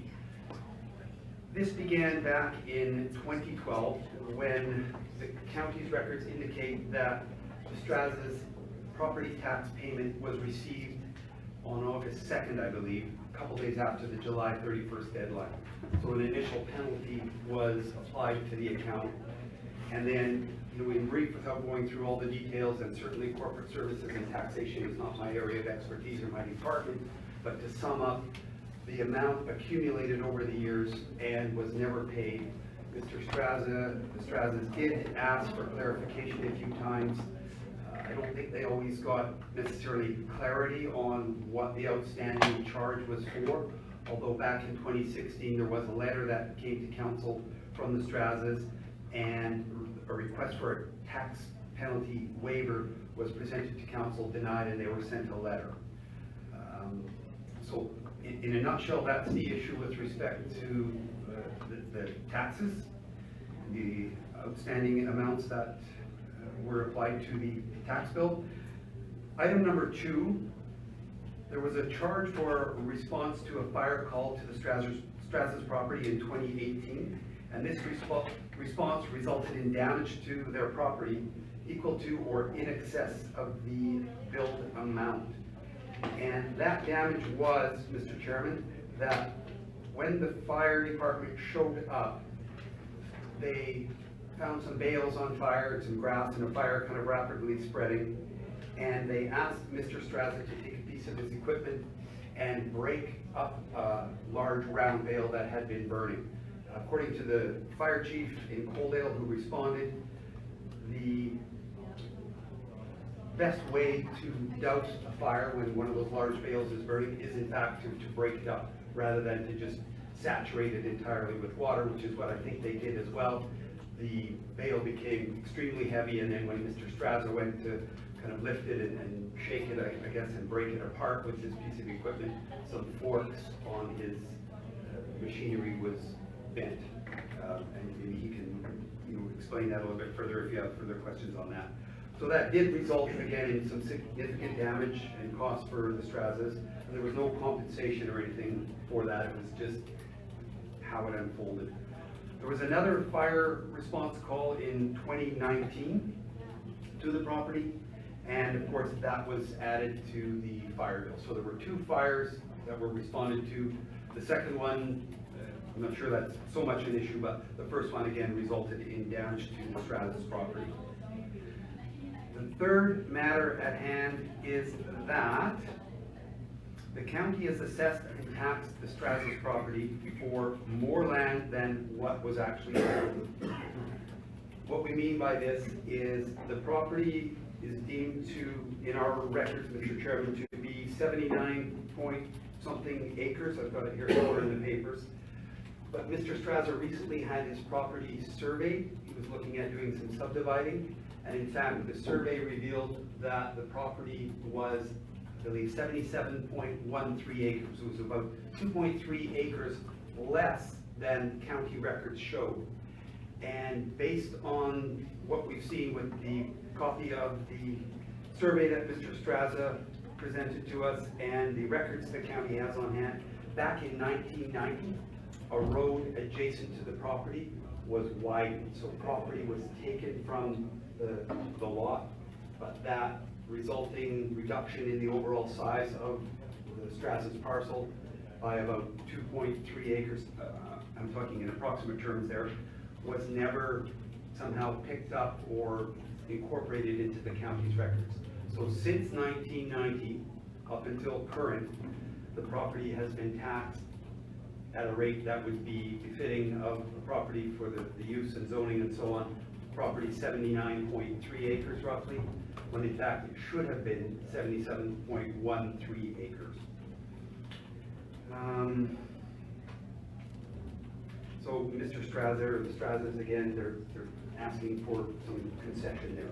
The property actually sold earlier this year in the summer, and the outstanding amounts, so the outstanding tax penalties that had accumulated over the years were paid off in the transaction through the lawyer and in the handling of the funds received for the property, as were the outstanding charges for the fire bill. So anything applied to the property that was outstanding, I would have requested a tax certificate, and those matters would have shown up as being outstanding. And of course, the system works such that the lawyers pay those off to ensure that the property is sold clean of liens and any outstanding amounts owing that are deemed to be the responsibility of the seller.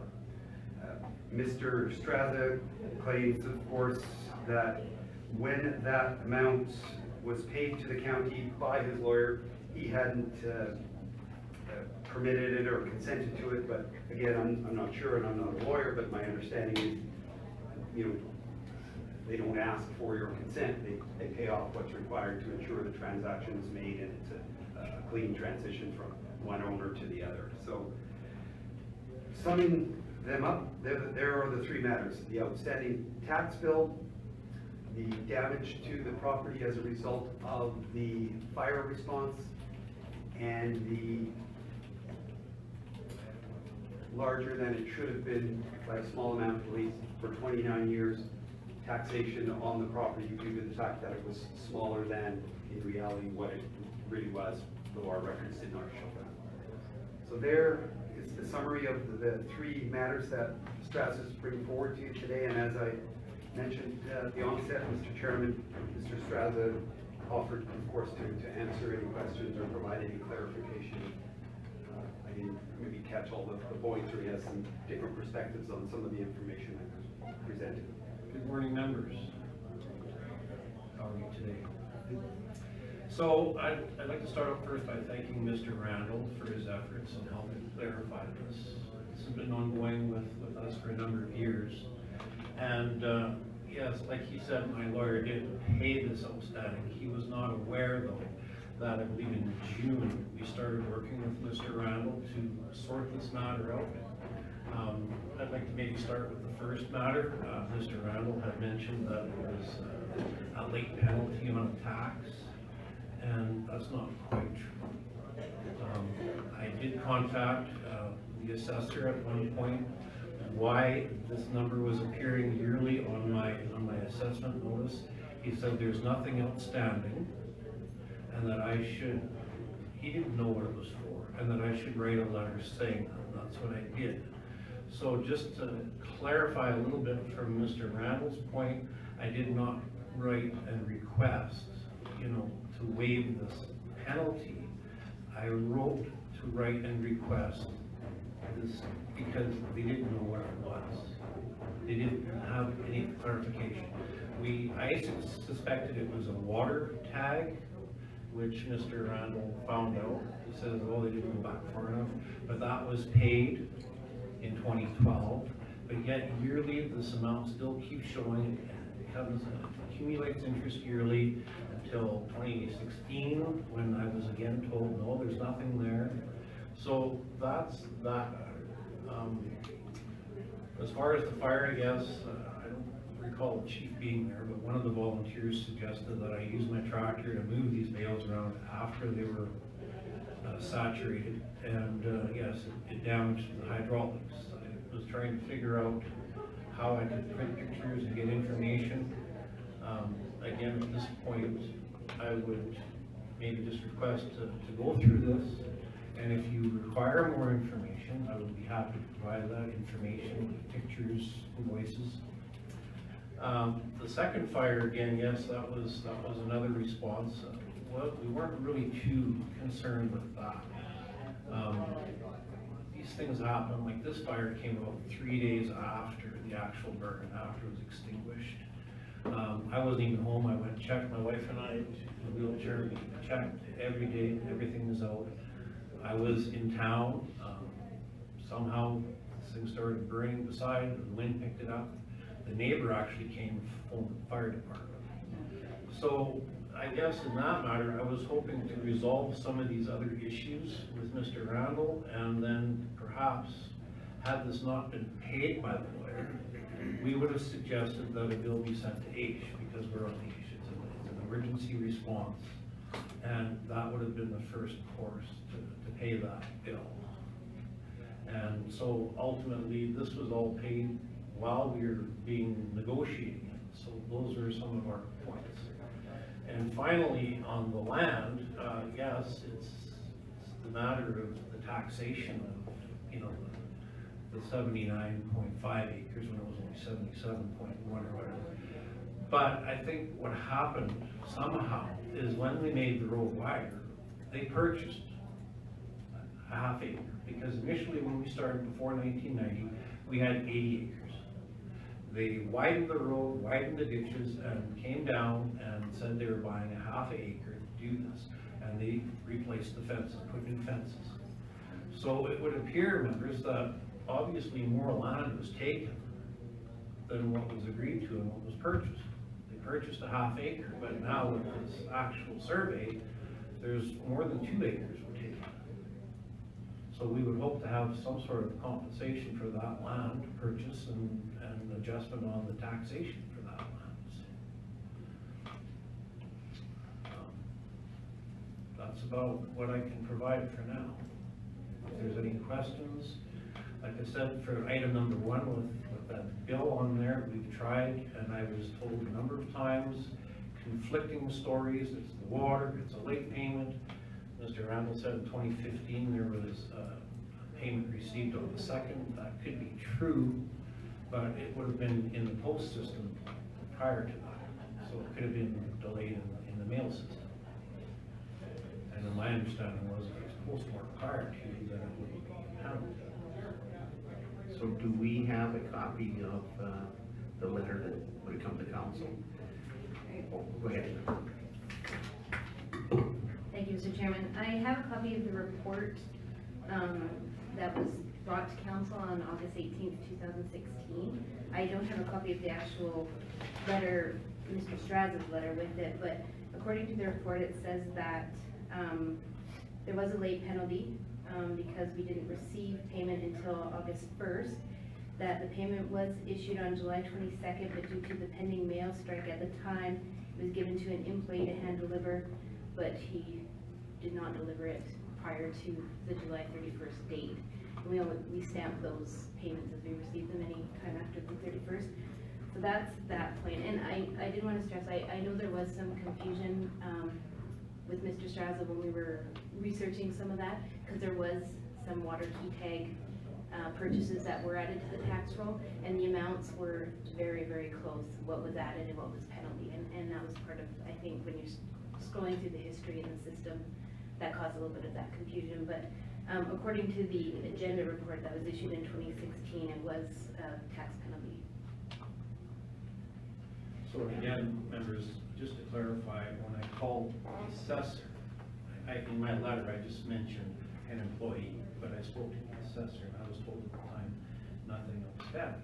So it's just a whole confusing thing, so I would have requested that because of that, waive it. And Just a suggestion perhaps, because there's multiple concerns and layers, what I would like to suggest is that council direct staff to bring back a report, and then with all Mr. Straza's concerns, give us a bit of time to investigate all of them and bring back a report to council perhaps last meeting in November or first meeting in December, so that you're not waiting too long for a response.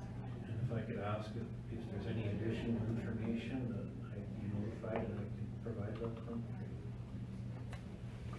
yeah, I don't, because it sounds like it is a little more complex, especially the last part about the over acreage. So, Kate, I think if somebody would be willing to make that motion, we would look into that. Mr. Chairman? Yes. Can I just ask a question? Relating to point number 2 regarding the fire call that you mentioned, can you maybe just give a little more background on what that was about?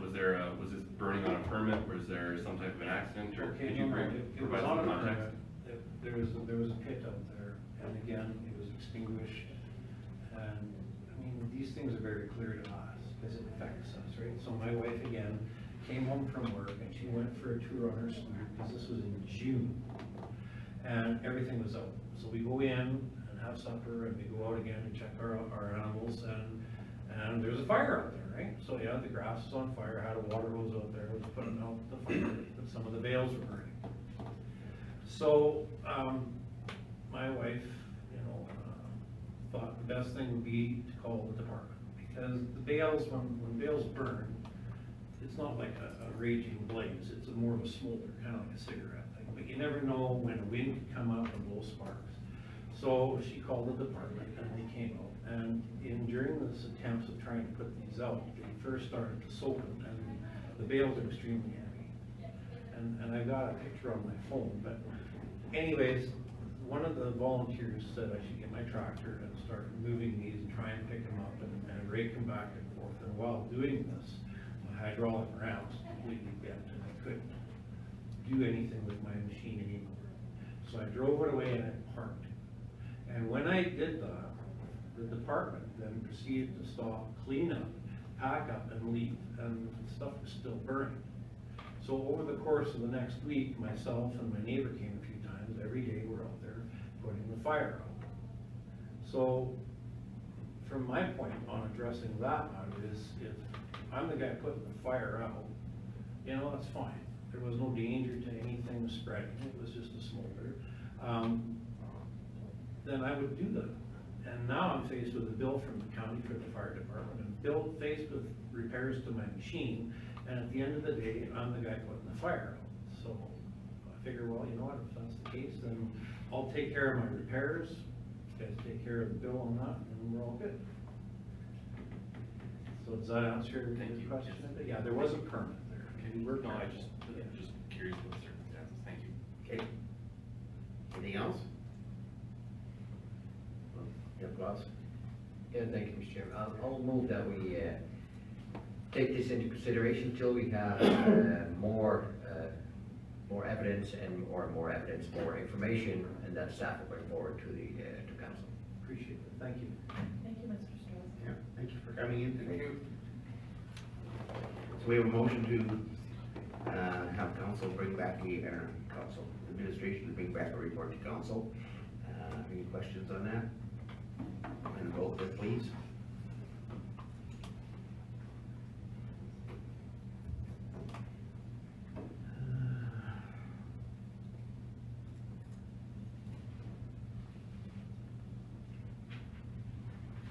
Morris, we're missing you. I boosted, considered it. I'll try again. There we go. There we go. And it is carried. So we will get that report back to us. Okay, thanks for coming in today. Thank you. Thank you.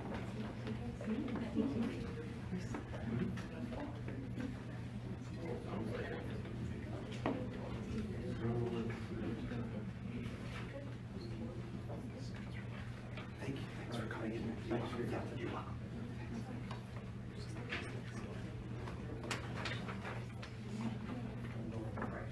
Oh, we didn't do the, what, 30th? Do you want a capital dispute thing or not? Okay, let's move down to, the town of Picture Butte and Temple Annex land.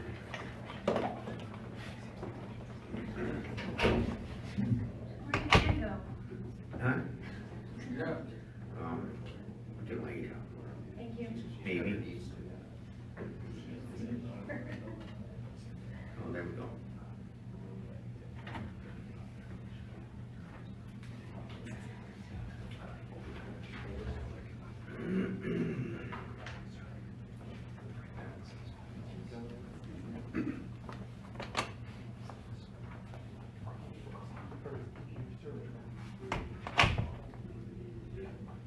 Oh, it's H, sorry, I1, or I, or whatever you wanna call it. Okay, J1.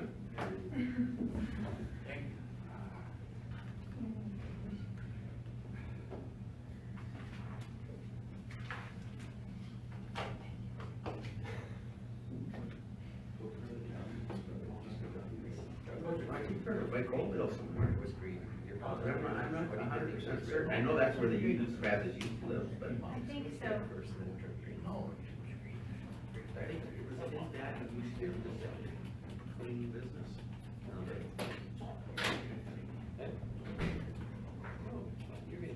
We were just waiting for.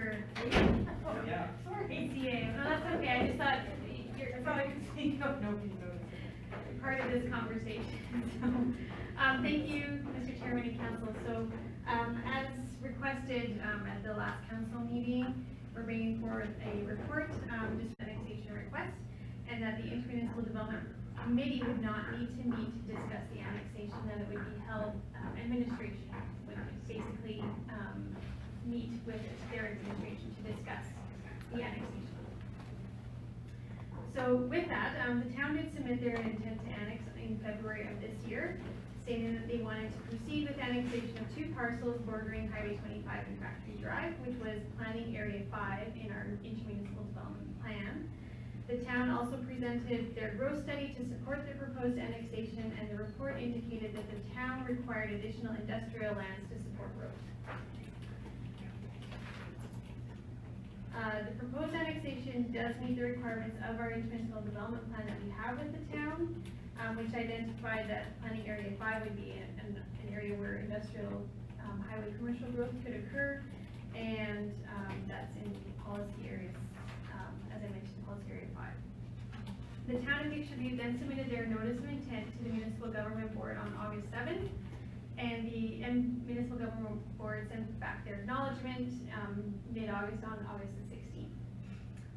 So the town then proceeded to draft their kind of final report to the municipal government board, and they sent it to the county for our consideration. They also asked that the county sign a consent to that annexation, which is agreed to by council and signed by the REIT. Picture Butte and Lethbridge County Administration met on October the 1st to discuss the contents of their annexation report and the details of the proposed compensation. And as a result of that conversation, the town revised, initially they had said there would be no compensation for the annexed lands. Ann and I reviewed that along with information from our tax assessment and tax department, and we we explained that that's not typical, that we would get no compensation. So the town, agreed to the terms of that we discussed. So the taxes foregone for the properties that they wish to annex, and then also compensation for the county's contribution to the upgrades to Factory Drive. And those numbers are included in the final report that the town had submitted to us. The total amount comes to $55,028.71. So that's taxes foregone for the two parcels, and then the county's portion of Factory Drive. So with that, the town is requesting that with the revisions to their report, they changed a few other wordings in that report also at our request. The town is requesting that the county council accept the proposed compensation and sign the enclosed letter of consent. So, from administration perspective, the proposed annexation does meet all the policies as approved in the IEP with the town. And so we would recommend that the compensation as presented and the annexation report as presented be approved by county council, and that the letter of consent be signed. And that would be forwarded off to the municipal government board. Alternatively, I guess county council could submit their objections to the annexation and request that the MGB and not sign that letter of consent. This would likely require that a hearing be held by the municipal government board, and the county would be required to argue why the annexation could not proceed despite the approval of the IEP. Despite the approval of the which, sorry? Oh, sorry, intermunicipal development Oh, plan, okay. sorry. You kind of tailed off. I did, sorry. So that's generally my report. I guess a lot of the information in here is mostly the attachments that I included. So there's the sections from the IDP that show the area that was proposed for growth. Also, the letter from the municipal government board is attached, as well as the letter from the town of Picture Butte, and then their revised report is in, I included that for council to review. It's not a particularly long report, but it just goes over what kind of the terms for what the municipal government board is looking in terms of a proposed annexation. So, are there any questions of administration? Yeah, go ahead. Oh, there's 3 different maps in here. So are they taking, or wanting to annex all of Area 5, or just a portion of Area 5? So it's just it's a portion of Area 5. It's the 2 parcels that front, it's the parcel that fronts on Highway 25. So the darker brown? What's up there? Yeah. So it's this part, there's a lot of stuff going on this map. It's about 40 acres, isn't it? It's about 46 acres altogether, so it's the 2 parcels that are owned by Juris Blackstock Limited. So it's where their current building is on Factory Drive, and then their larger, kind of what I would call pasture land title that fronts onto Highway 25. So it's not the auction mark part? It's not the auction mark, Okay. no. So that part wasn't part of the annexation. Okay. Go ahead, Tom. Thank you, Mr. Chairman. Just a question. You were talking about that compensation of, that was $55,000. That compensation, is that a one-time deal then? Yes. Or is it, No, that's a one-time, unless the town could propose to pay it over time if they so chose, or they can pay it as a lump sum. But that's the compensation that they're proposing based off of the conversation we had. Go ahead, Ken. So that we're only requesting 55,000 for that property? So the breakdown is that the taxes foregone for the 2 parcels equals just over $8,000 for 3 years. Because it's agricultural land, it has a very low assessment. The majority of that 55,000 is actually the county's, what we did for the road, Factory Drive, for that 500 meters of Factory Drive. So from here, from where it goes to Highway 25 to kind of just after that curve. because we will no longer be benefiting from what we put into it. So that's why, when we were talking to them, we said we requested that they provide us compensation for that. So that's the majority of that $55,000.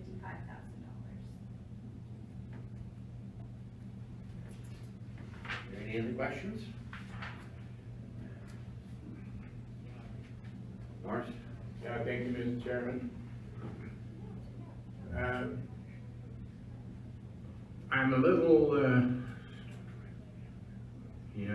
annoyed by administration basically, recommending that we should sign this off, because that's what they are asking for, so consent to the proposal.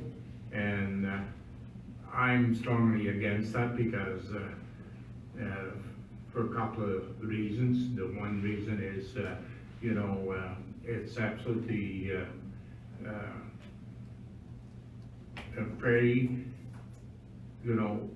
important property for us to keep in the county because of certain development maybe we want. And I stated before why we would want that for development, because there is no other areas. There's only areas in these type of places that we can maybe develop because they're next to a town.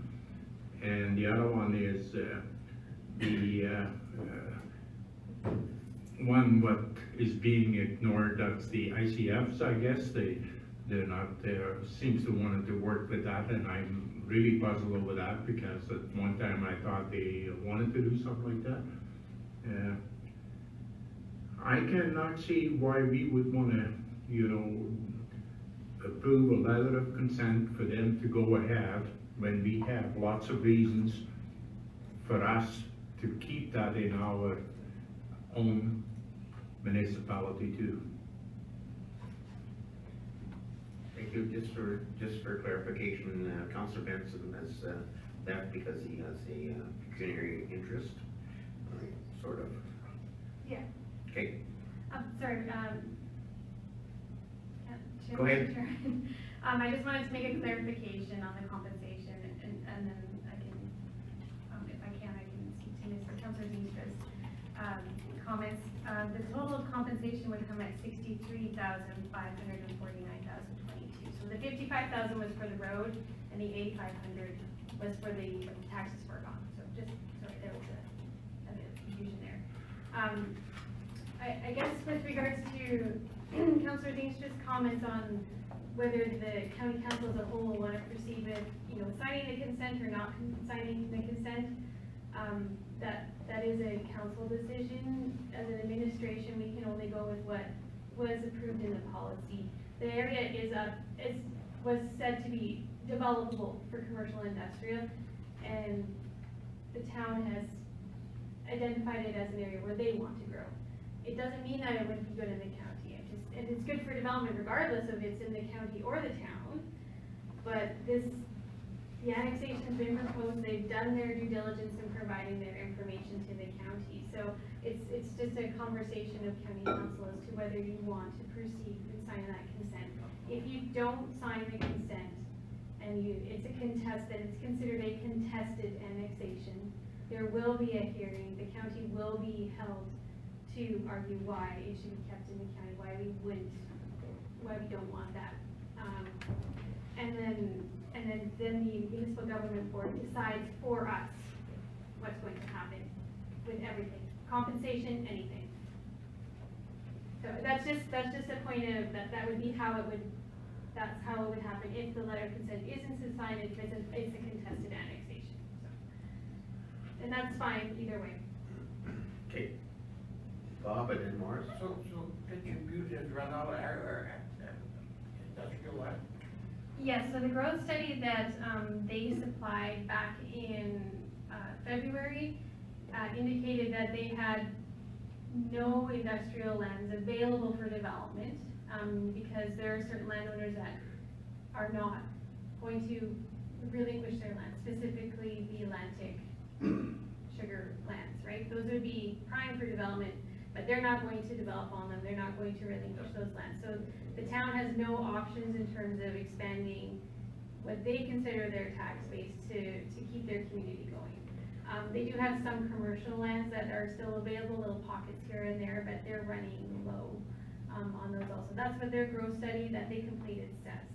So that's one of the requirements in our intermunicipal development plan with the town, is that they have to provide that report showing that they need that land, essentially. So if they were not to get it, then the question would be, well, where can they go if they wanted to have outward growth? Okay, Morris. Yeah, thank you, Mr. Chairman. That's one of the big reasons that I wouldn't want to, personally, not give any consent, because then it will come to a hearing, and then you can hear our side of the, our side too, why we really want to keep that. And whatever the outcome is of that hearing down there, well, then I guess I'm good with it, just to sign things over and for Picture View to walk in down there without any hearing or anything like that, I would not like that. I would like us as a county to be heard why we want to put so much importance on keeping it. Steve? Thank you, Mr. Chairman. When I look at the IDP, the town has followed it to a T. We approved this last May after probably a year or two of the committee working on a plan together with the town and then when they submit their growth plan, just 10 months later, 8 months later, if we oppose anything, we basically negotiating in bad faith, in my opinion.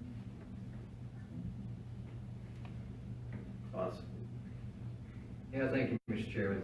I know that this is a sore spot, and for me too, and I'm just like Morris in that I feel the same way, but looking at it further, we have discussed things, and I think it was before the last IDP meeting, we discussed too that, and we explained how much it would benefit them if we would be working together on certain issues like industrial projects, and that we would both benefit from Picture View probably even more than we would if we would be working together on that.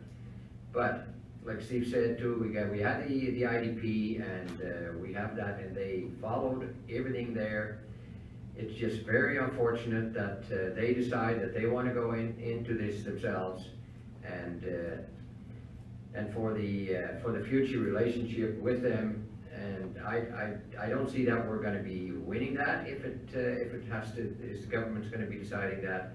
So in that way, I regretfully have to approve it. So my only point of confusion is, when you settled on this agreement, did they agree to joint municipal participation in future development? Or how does that work? How is it worded? Because it seems to be a topic that comes up all the time. Go ahead, Ed. I think one of the challenges is, I think they're willing to work with us in other projects. In my mind, there seems to be some urgency on this project that they're, and we've even explained that there could probably be more, with the joint project, it may move along faster, specifically because the county has the administrative staff to do some of the heavy lifting. But they just seem determined to want to develop this parcel. But I think there is receptivity moving forward. Nothing in writing, but general agreement. Hillary? Yeah, in the intermunicipal development plan, there's kind of some general policies that the county and the town could do joint projects together, but it's not like a defined, this specific area has to be a joint study between the two municipalities.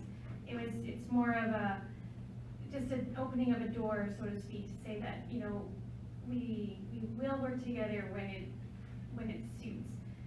This area wasn't identified specifically as one of those areas where we would work together.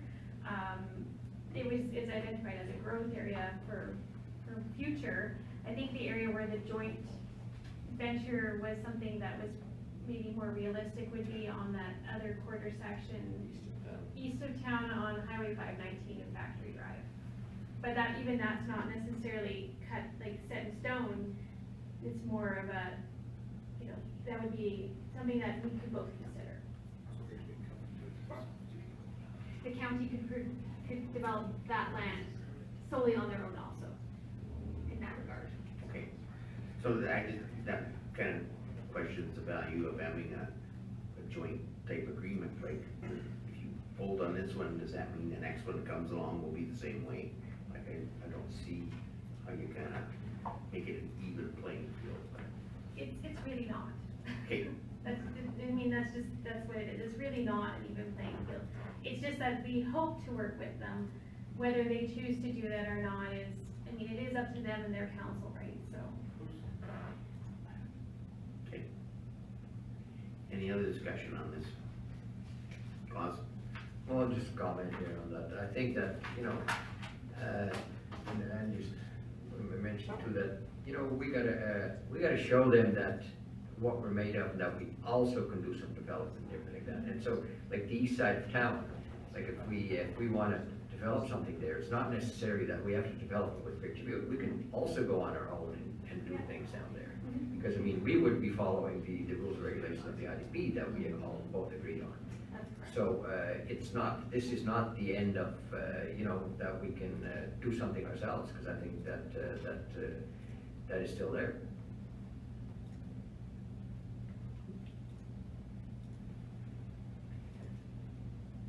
Is there any more discussion? So we would need a motion to sign or not sign the letter. Probably a motion to sign the letter would be more appropriate. It's not negative. In the affirmative, yeah. Yeah. Steve? Thank you, Mr. Chairman. I'll move that the county council approve the signing of the letter of consent as requested by the town of Pitcher Butte. Any discussion on that? Tori, did you? Oh, just your, okay, that's it. So the question is before you, go ahead and vote.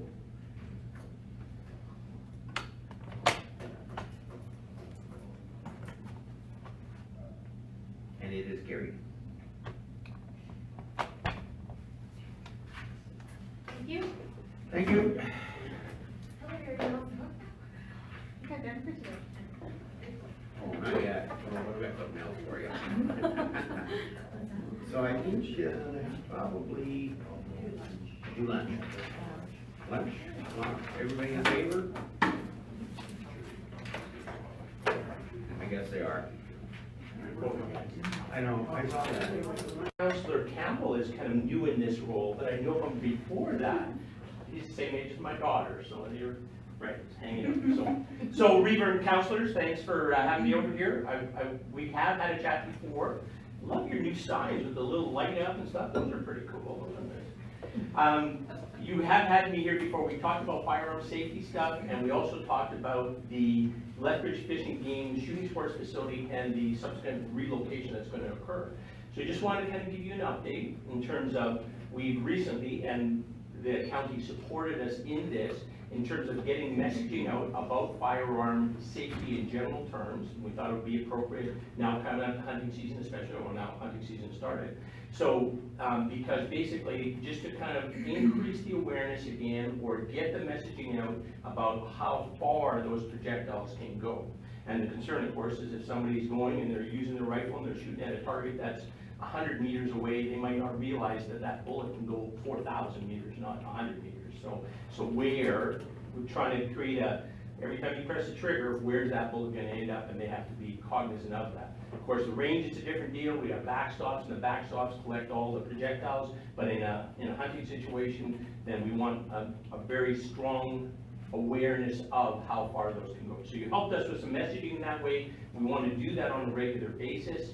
I know that some people, we did have some feedback, some people were saying, oh, you think we're a bunch of redneck idiots, and that's not what we were trying to do in any way. That's not what we believe. It's just that there is a lack of awareness of how far those projectiles can go, and we want to make that really, really clear. The second part, and we talked about this before, the Lethbridge Fish and Game Shooting Sports Facility, which is doing a fantastic job, in my humble opinion. They've got about 1,700 members, and we have a very, very active shooting sports facility. We believe that when we're teaching people firearm safety, we're teaching them a lot more than firearm safety, especially kids. We're teaching them responsibility. We're teaching them a lot of other very important life skills as well when we teach them firearm safety. So we're very proud of the programs we have. If you didn't know this, youth always use that facility for free. Youth don't pay for it. We get grants, or we provide from our monies in terms of providing their target, their ammunition, their support, their range use, their range officers. So that's how it goes. We have a lease with the city until 2036. So then at 2036, we will be relocating. And so it's just a matter of like where. That has not been concluded.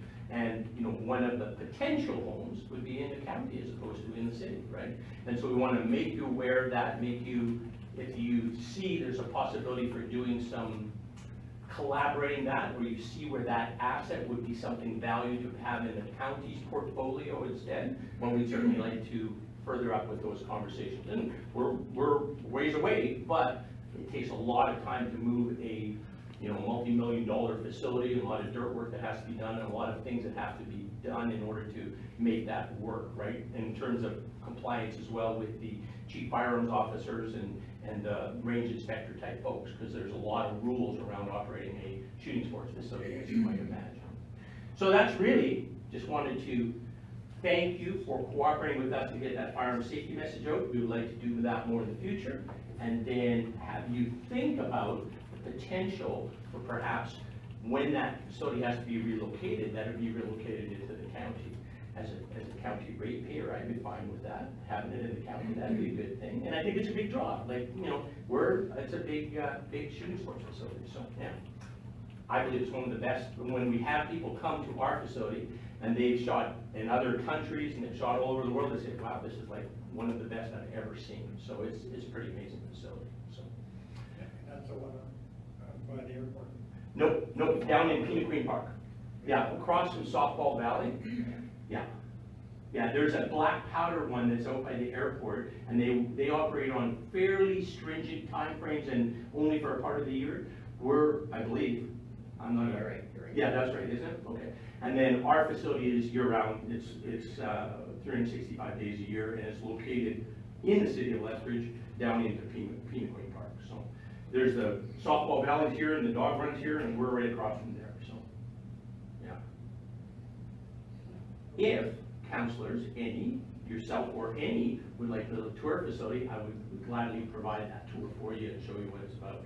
It's a pretty impressive place, really. So, and it's volunteers who run it, so it's not like I'm not taking the credit for it, because we have volunteers. We have a fairly dedicated group of probably about 30 volunteers that really make that place work. So, which is, of course, you'd say 1,700 members, you got 30 volunteers, you have an engagement problem, and we do. No question, but it's the same people that say they're going to do it, and where we keep on working them like rented mules to get the job done, sort of.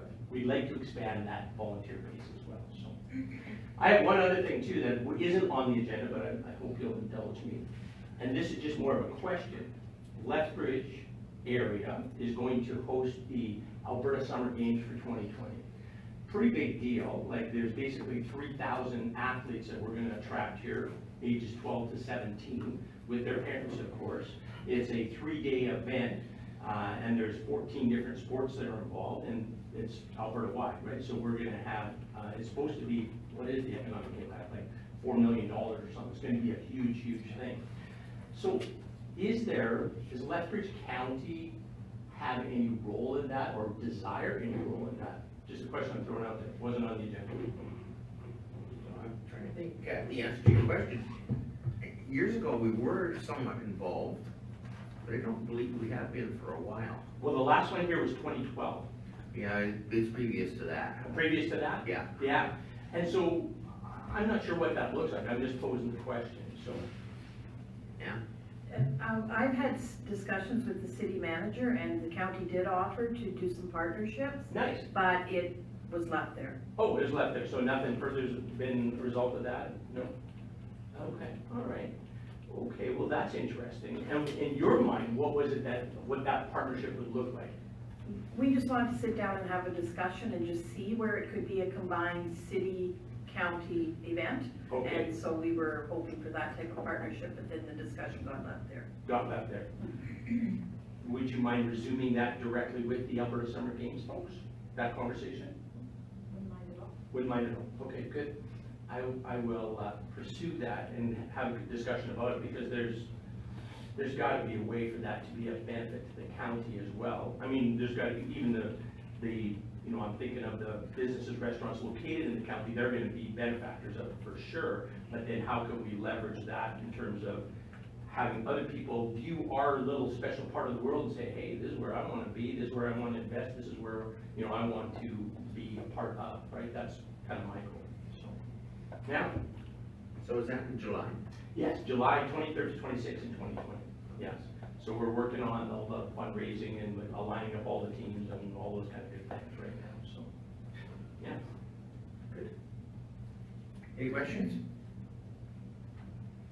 Morris, then Steve.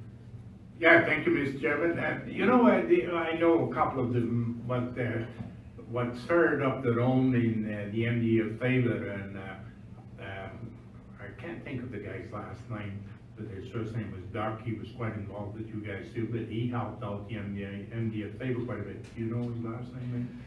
But anyways, how is that one going? Oh, fantastic. Good. Like, it's really, in a time when there's shooting sports facilities are being shut down, right?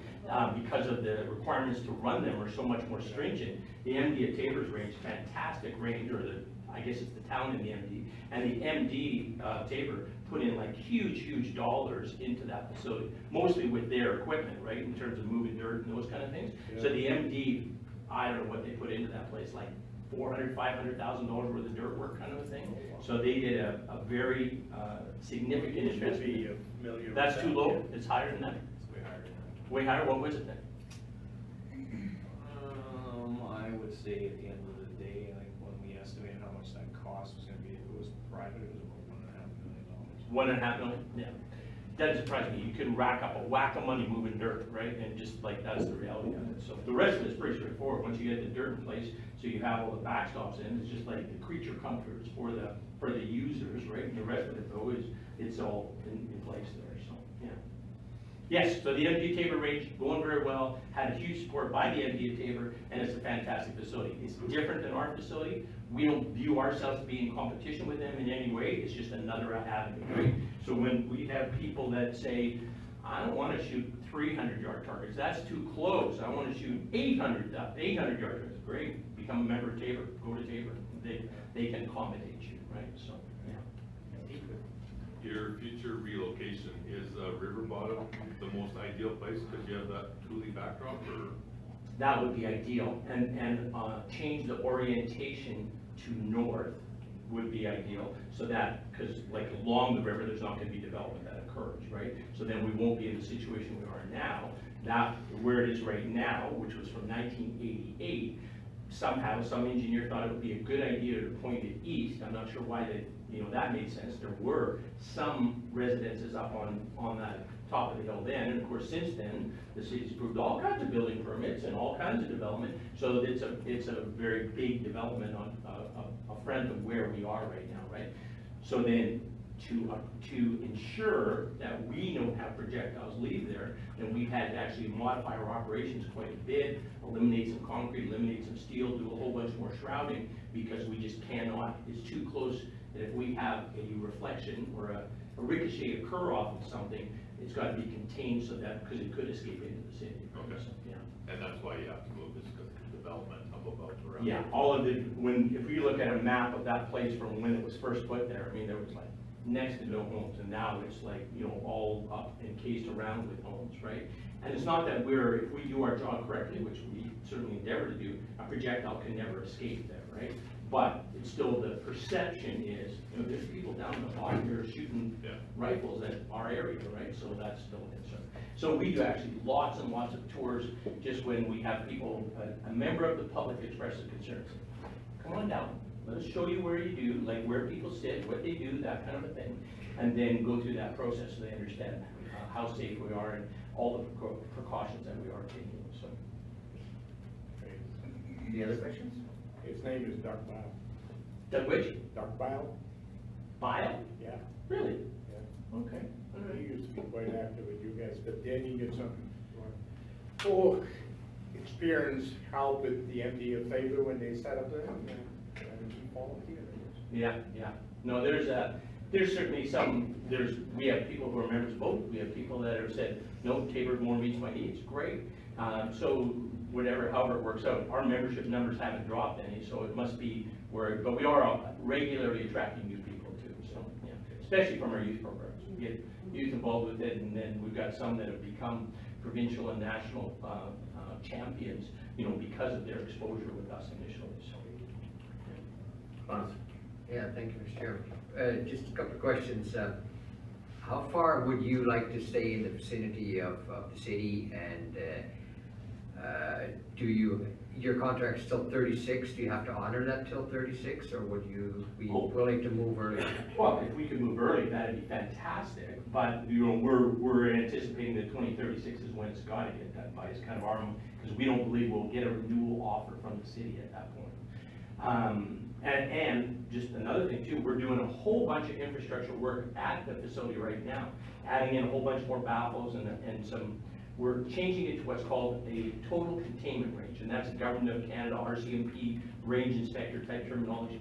So we're changing it, we're enhancing it, and then with those enhancements, we're making them so they're all portable. Like whoops, the pilings are going to stay in the ground, the rest of it comes up, and we move it into a new location, and away we go.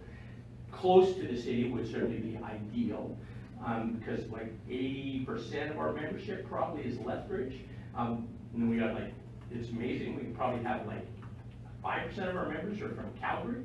And we got, any other community surrounding is where we have the rest of the membership. So close to the city would make sense. Certainly, that's what we'd like to do if we could pull that off, So to save your costs a little bit nearly, you got the police firing range. Yes. Would there be any possibility of working together there, or is that an impossible thing to do? Yeah, so the police now do no longer have their facility that they had. And I'm amazed it kept it for as long as it could, because it was pointing directly towards the university, and there was basically no backstops. It was just if I was a public facility, never would have remained open. But because it was law enforcement, they kind of turned a blind eye to it. But it's closed now. They can't operate there anymore. We've accommodated not just the police, not just the Lethbridge Police, but RCMP, Border Services, anybody who has a requirement to have a firearm on their person, guards, etc., those kind of things. We've accommodated and built a special training area specifically for those occupational related type of jobs. Yeah, so that they can qualify, they can do their job and know that they can use that equipment reasonably and effectively. So there'd be a source of revenue coming from that? Definitely, yeah, we get paid to book those ones, right? Yeah, CBSA actually, Canadian Border Services, they actually invested some hard dollars into our facility as well. They needed a place to shoot. Some of the CBSA folks came to us and we said, okay, what is it you need?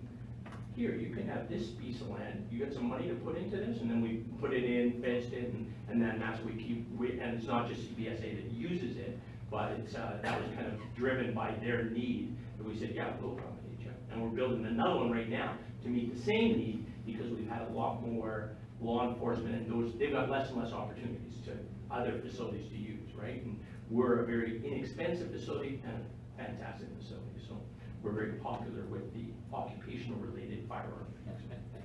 Yeah. Any other questions?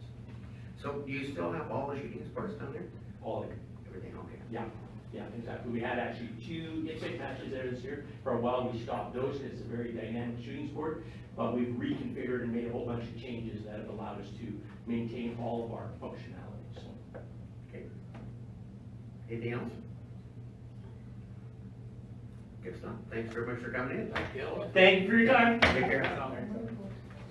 Yeah, so we need a motion to accept the report. Vote so. Oh. Thank you, Morris. I'm just gonna grab you one of my business cards. That's So- great.